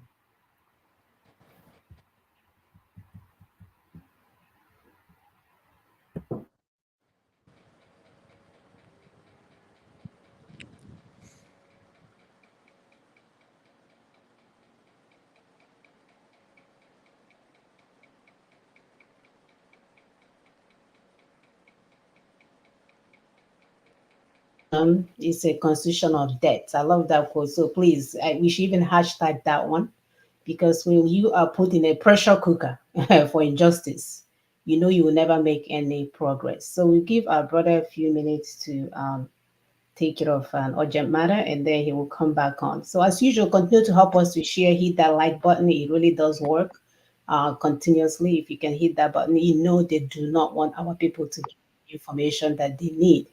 The knowledge is power, but we keep reminding you guys that it's going to be offline. What we are doing is eventually it's actually offline.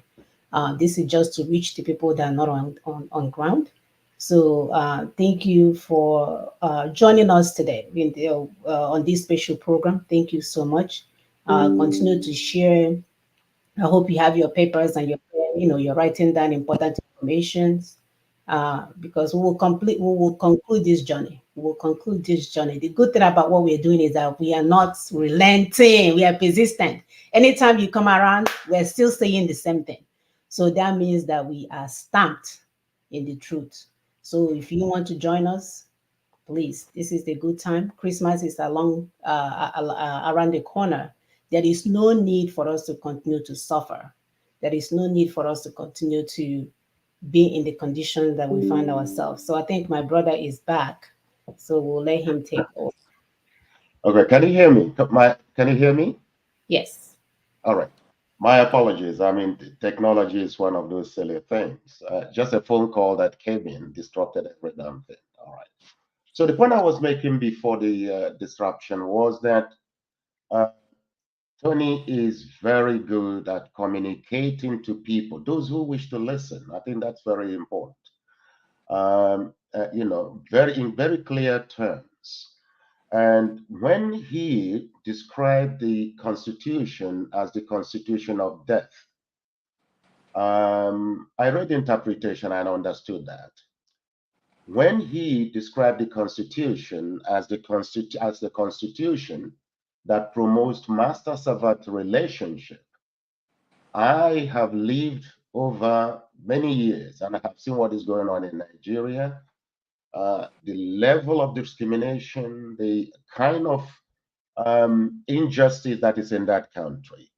And when he described it as retrogressive, particularly when it comes to the exclusive list, and I heard him loud and clear. And immediately I began to put all these things together. And the message was very clear. You're beginning to look at about 3 previous electoral cycles, and at each stage, you will expect something better. It doesn't happen. In fact, if you look at the history of administrative changes in Nigeria, what you realize that any incoming administration becomes worse than the one it replaced. And so this cycle has been there over time. And it was clear to me, that something has to be, has to be done. I think that was where I made up my mind and said, look, there's going to be, this is going to be a complete wastage of time. Should I continue, my candidacy? I think finally, one other thing that made me to make that decision was that I've looked over time, and I've realized that in Nigerian politics, it's not about the quality that you bring in. No, not at all. It's about whether the cabals recognize you as a member of theirs or somebody they can use. That's very important. And secondly, you must have billions stolen to waste, because you can never, nobody can ever waste even $100 that he or she worked hard on. So you must have billions that you have accumulated over time, or your sponsors who may have also stolen part of that money from somewhere and are prepared to waste it. And I don't have that kind of money to come and waste. And the other thing is that no matter how capable, I realize, no matter how capable you are, and no matter the will of the people who are electing you, Nigeria has become a state in which the executives who eventually emerge as the leaders are not, come into existence by selection. To be honest, I must tell you, as someone was telling me a couple of days ago, he said that Obi shouldn't waste his time, that 2027 or whatever it is, which is the next election, that the next leader has already been selected. To be honest, so how can you be in a system that continues to feed us with failure, endless failure? How can you continue to support that? It doesn't make sense at all. And so I think I made that decision that let me lead by example. And I was hoping that other politicians will follow.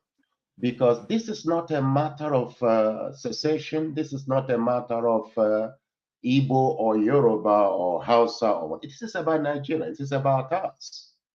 There is one part of Nigerian constitution, in fact, this crazy constitution 1999, that I keep reading from Tony's articles. I think it's section 14.2a. It says clearly that sovereignty belongs to the people from whom government, through this constitution, derive all its powers and authority. So that tells me then that anybody who writes a constitution and starts the preamble by saying that we, the people, having firmly and solemnly resolved to live in unity as one indivisible and indissoluble nation, do hereby make, enact, and give unto ourselves the following constitution, is a lie. So, in other words, the Constitution, I mean, through Tony and Nina's, I came to realize that our Constitution lied from beginning to the end. And so, when you have a document that is crafted based on lies, the implementation is also based on lies. It's not surprising that today the kind of politicians we see, we cannot measure them by their intellectual capabilities or their patriotism. It is simply because they were selected by a cabal to execute the interests of cabals. And I don't want to be part of it. I hope that answers the question. My apologies, because technology must have, has extended this a little bit beyond what I intended initially. Thank you.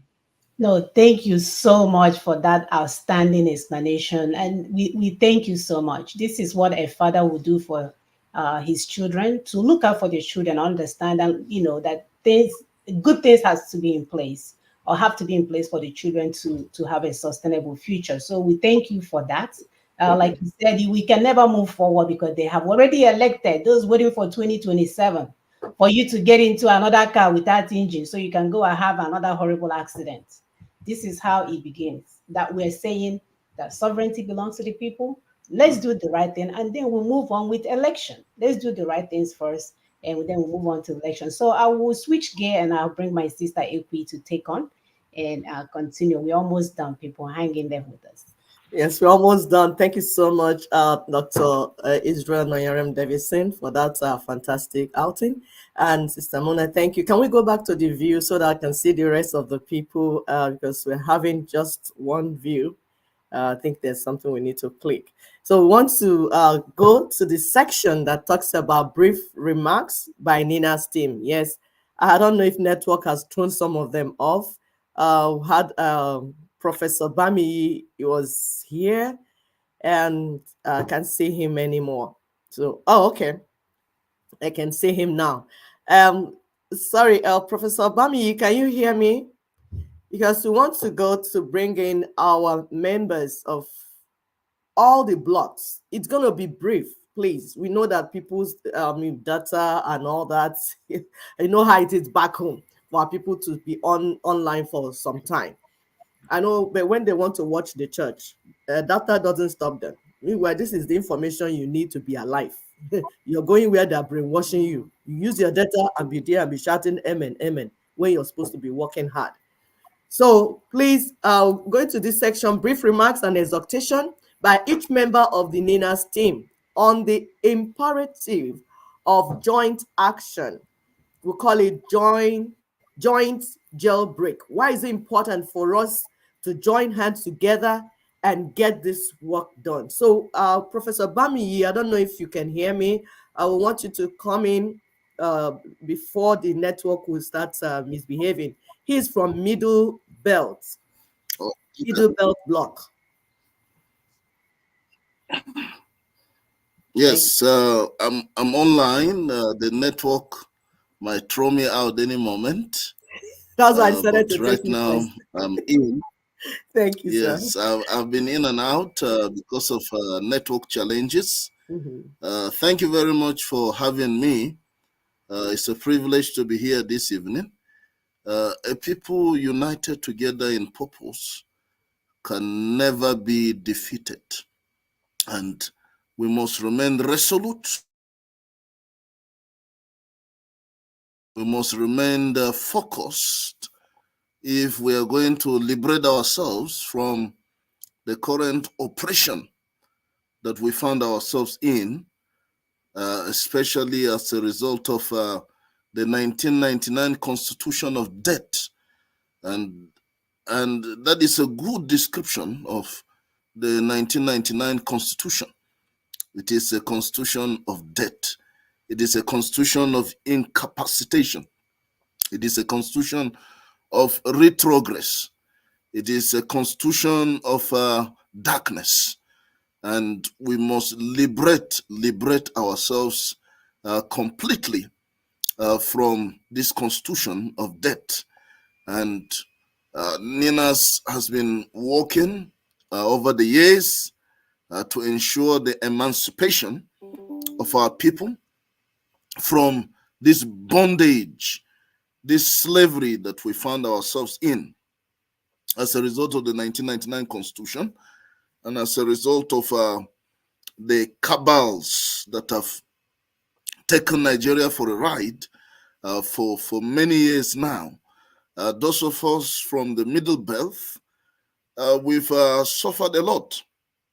We've suffered the death of loved ones, the death of friends, and I'm not even talking about maybe in the distant past. What I'm talking about is something that keeps happening every now and then, something that has happened even this week.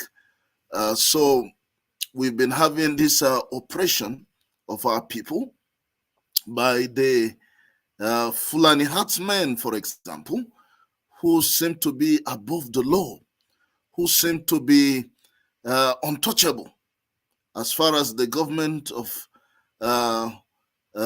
Nigeria, the defunct Nigeria is concerned, because what other people cannot do and get away with it, the Fulani herdsmen will do it. We see Fulani herdsmen in broad daylight carrying AK-47, and nobody stops them. Nobody says, why are you carrying a weapon? But our people will be stopped from carrying even knives.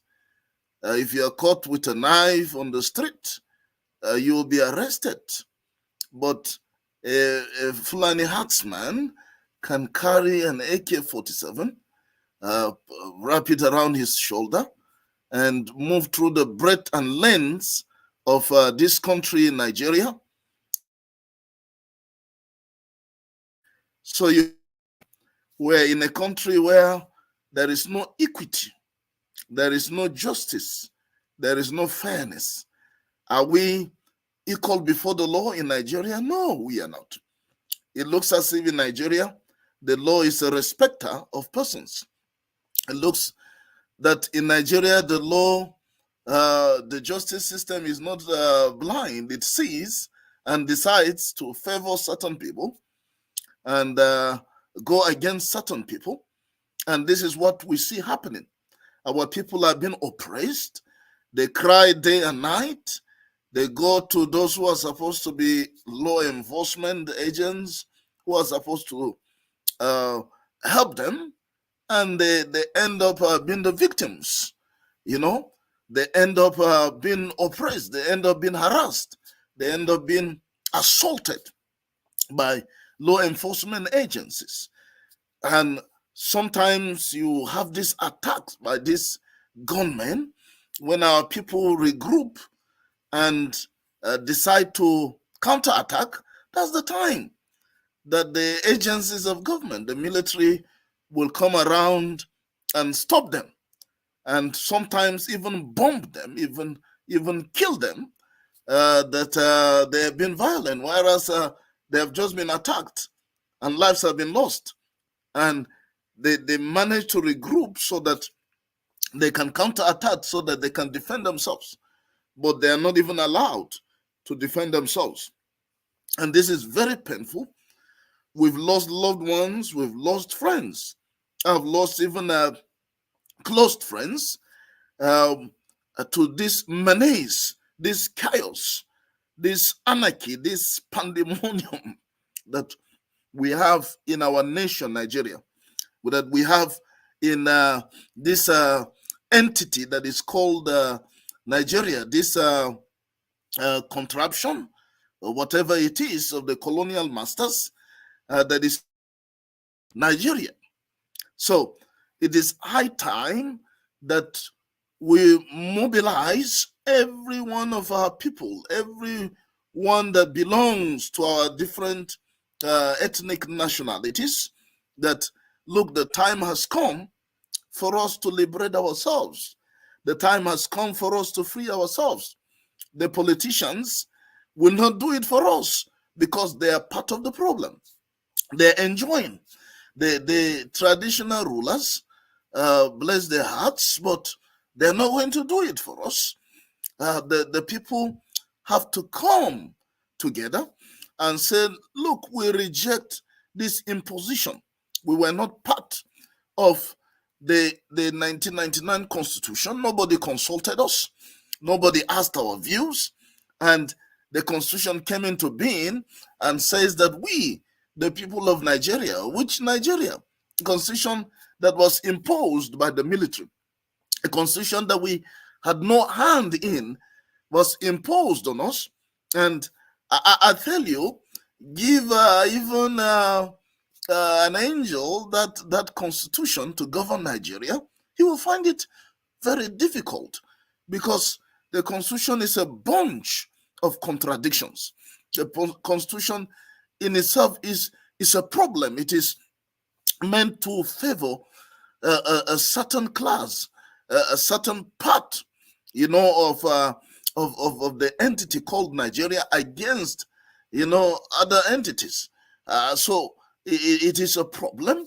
The constitution is a disaster.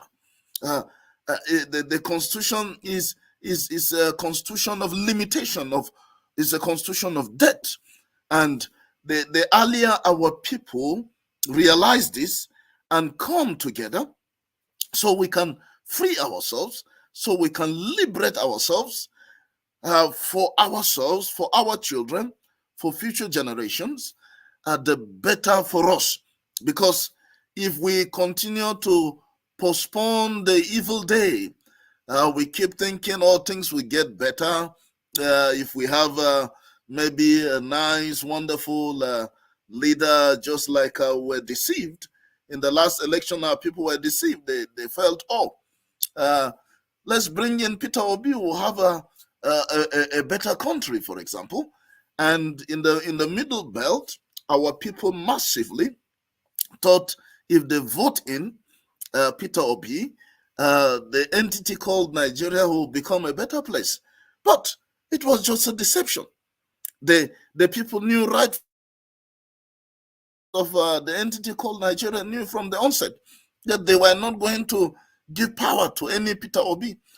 Even if he wins by 100%, they were not ready to give him power. They knew from the onset that they were just deceiving the generality of Nigerians. And we've seen what a sham the election was. We've seen that the election was just complete deceit, and the eyes of our people are gradually opening to this deceit, and the people are disenfranchised. The people are frustrated. The people are looking for a way out. What is the way out? The way out is what we are doing in Ninas, to reject the imposition called the 1999 Constitution. And we thank God for the constitutional force majeure declared by Ninas 3 years ago, and the progress that we've made so far. And we must keep the pressure on. We must keep on the momentum. We must maintain the focus. We must continue to be resolute and resilient as the days come by, in the next days and weeks and months and years, until we fully and completely realized our objectives and our goals God helping us. And I like the way we're going about this, because we are not going to realize this by staying in our churches or mosques or wherever and just be praying and be shouting amen. No, God will not come down from heaven to liberate us. God has given us the power to liberate ourselves. God is not going to come down from heaven to make the lives of our people better. He has already given us the power. And we are free moral agents. We have the power, the capacity, the strength to decide our own destinies that has been given unto us. And we cannot blame anybody if we fail to liberate ourselves. We can only blame ourselves for remaining perpetually in bondage, in slavery. If we refuse to arise now and liberate ourselves and do something, we cannot even blame those who are handling this entity that is called Nigeria. We can only blame ourselves, because we have this golden opportunity in time, this golden opportunity in destiny to liberate ourselves, to free ourselves, to become ethnic nationalities that are liberated, that are free, that can determine our future, determine what we want, say what we want, do what we want, and the sky will not even be a limit for our people. So I thank you for this privilege to make a few statements. It's evening here in Jos Plateau State, Nigeria. We are maybe in different time zones. Those of you in different parts of the world, you are maybe morning, afternoon, evening, night, whatever time it is. But I thank God for this privilege to make these few statements. And lastly, let me say this in the words of Mahatma Gandhi, that be the change that you want to see in the world. Be the change that you want to see in the world. Be the change that you want to see as far as the ethnic nationalities in Nigeria are concerned. Thank you very much. Thank you very much. Thank you very much, Professor Bami, for that wonderful remark. Honestly, there's nothing else to add. You have said it all. We are saying, let the distractions stop. Let those distracting us in one name or the other, religion, freedom fighting, or whatever. It's time to come together and be in this liberation train, Nina's liberation train, so that together we'll put down the 1999 Constitution, because sovereignty belongs to the people that are well informed, like Dr. Israel already told us, that for you to be part of this thing and function the way you should function, you need the information. So that's wonderful from Middle Belt Block. We want to go, I don't know if our mother, Folashade Olukoya is here. She's from Southwest Block. If she's not available, we'll go to the next block. Is she here? I don't know if our brother Mark Olise, he's from Lower Niger Block. I don't know if he's here so that he can give his own remark, because this must be a joint jail break. Yes, I'm here. Thank you very much, my brother. Please go ahead. Few minutes, please. Thank you. Hello. A Russian leader once said that there comes in a time in the life of a people when they decide,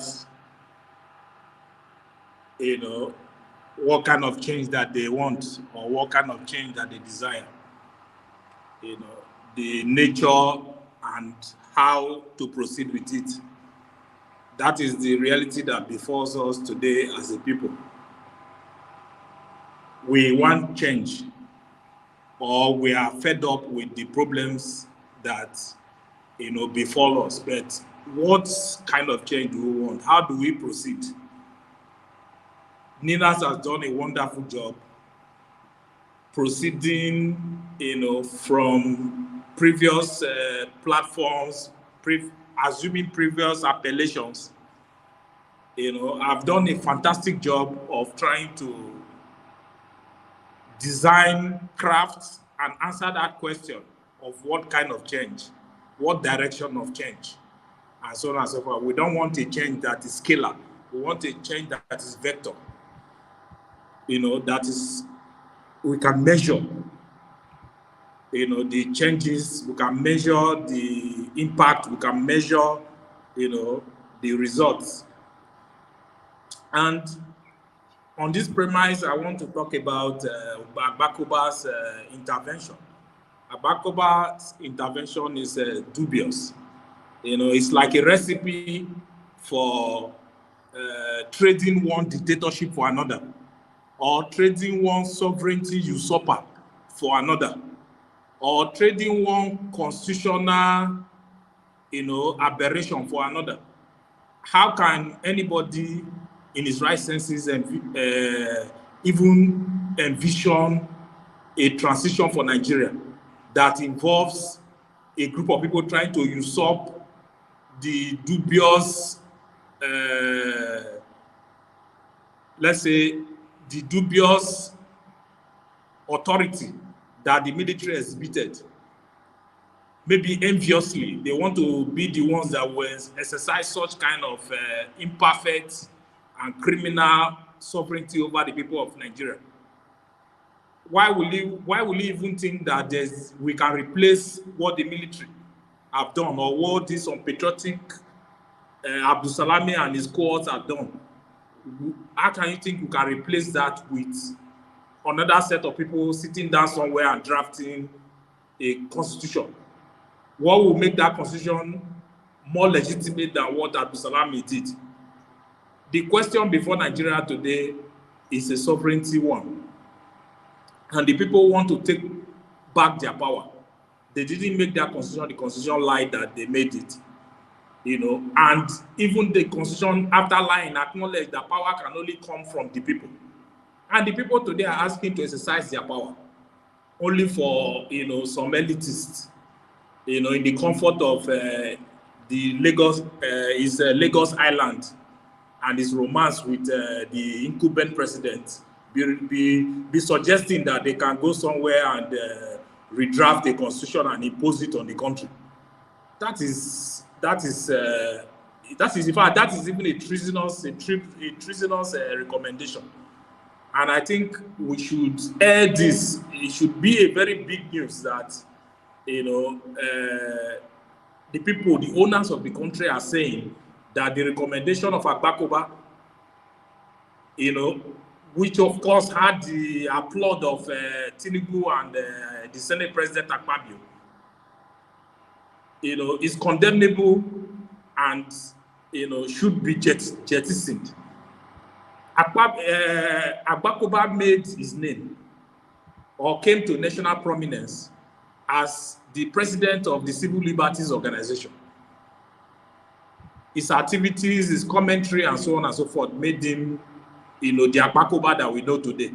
Before that campaign against military rule, in which CLO became prominent, he was nobody. In fact, at least he was not in national record.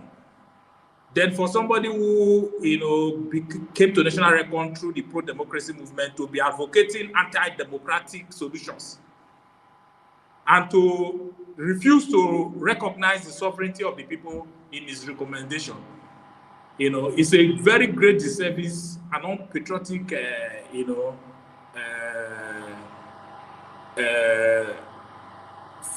why would I put it, dent on his, reputation. And we must come out and shame him and people who are thinking like him. Then let's come back to the current president of the country, Tinubu.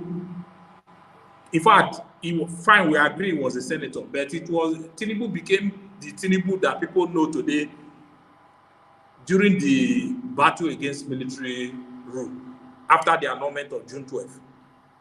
And even after he became governor, he was still pretending to be with the pro-democracy movement, advocating for a people's constitution, devolution of power, sovereignty belongs to the people and all other, principles.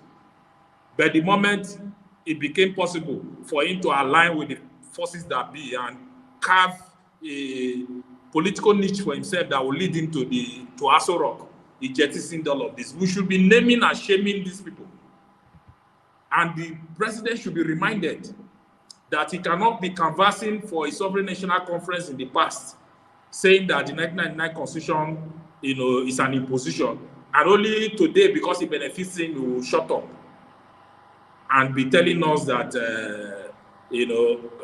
there is no problem other than him trying to fix the economic whatever of subsidy, fuel subsidy, subsidy in electricity, subsidy in forex, and all other grammar and jargons that we hear today. The country must return back to this fundamental question of sovereignty and nationhood, and that is the few remarks I want to make. Thank you very much for that wonderful remark. Mark Olise is from Lower Niger Block, but he's directly from where we call Niger Delta, and because like we keep telling our people, when we mention Lower Niger, we're not saying Igbo or this, but every ethnic nation inside that block is part of what is going on. It's for organizational purposes, because we can't be shouting one thing and doing another thing. We have to be seen at the international level as being organized, because that's what is required by the 2007 United Nations Declaration for Indigenous Peoples' Rights. You must organize from the grassroots, then begin to come up. So our sister is here, our sister Otumba Shade Olukoya. She is from Southwest Block. So she's going to give us few remarks, because it's important for us to understand that joint break, we must hold hands together to break this jail. Joint jail break is important. We must hold hands. We are over 350 ethnic nations, but we must work together, because we're in the prison together and we work together to free ourselves. Not one person here, one person there. So Sister Otumba, our mother, our mommy, please go ahead. Thank you. Good evening, everybody. And I want to say a big thank you to my sisters from across the Niger for hosting this webinar or town hall or whatever they call it today. Thank you so much. Press conference. My remarks will be very few. The joint jailbreak is very, very important. Like you have said, we are over 350 ethnic nationalities. And United Nations will not create a nation for each one, a country for each one of us. We have to do it together. And we even need the mass pull together to pull down this constitution, to make sure that that constitution is down. And to make it easier for us in the Southwest, our iconic leader, whatever may have been his faults, before he passed on, actually told us that if we want to liberate ourselves from the caliphate, we must join hands with Indigo. Initially I was wondering, even though I knew we had to join hands, but I didn't know Awolowo could ever say such a thing. But later we checked with a few of his lieutenants who were still alive, and they confirmed it. So why have you people not said it before? When I took Tony to them, why didn't you say it at that initial stage? When Tony went to see one of you with the CFR, why didn't you, Constitutional Force Major, why didn't you say it then?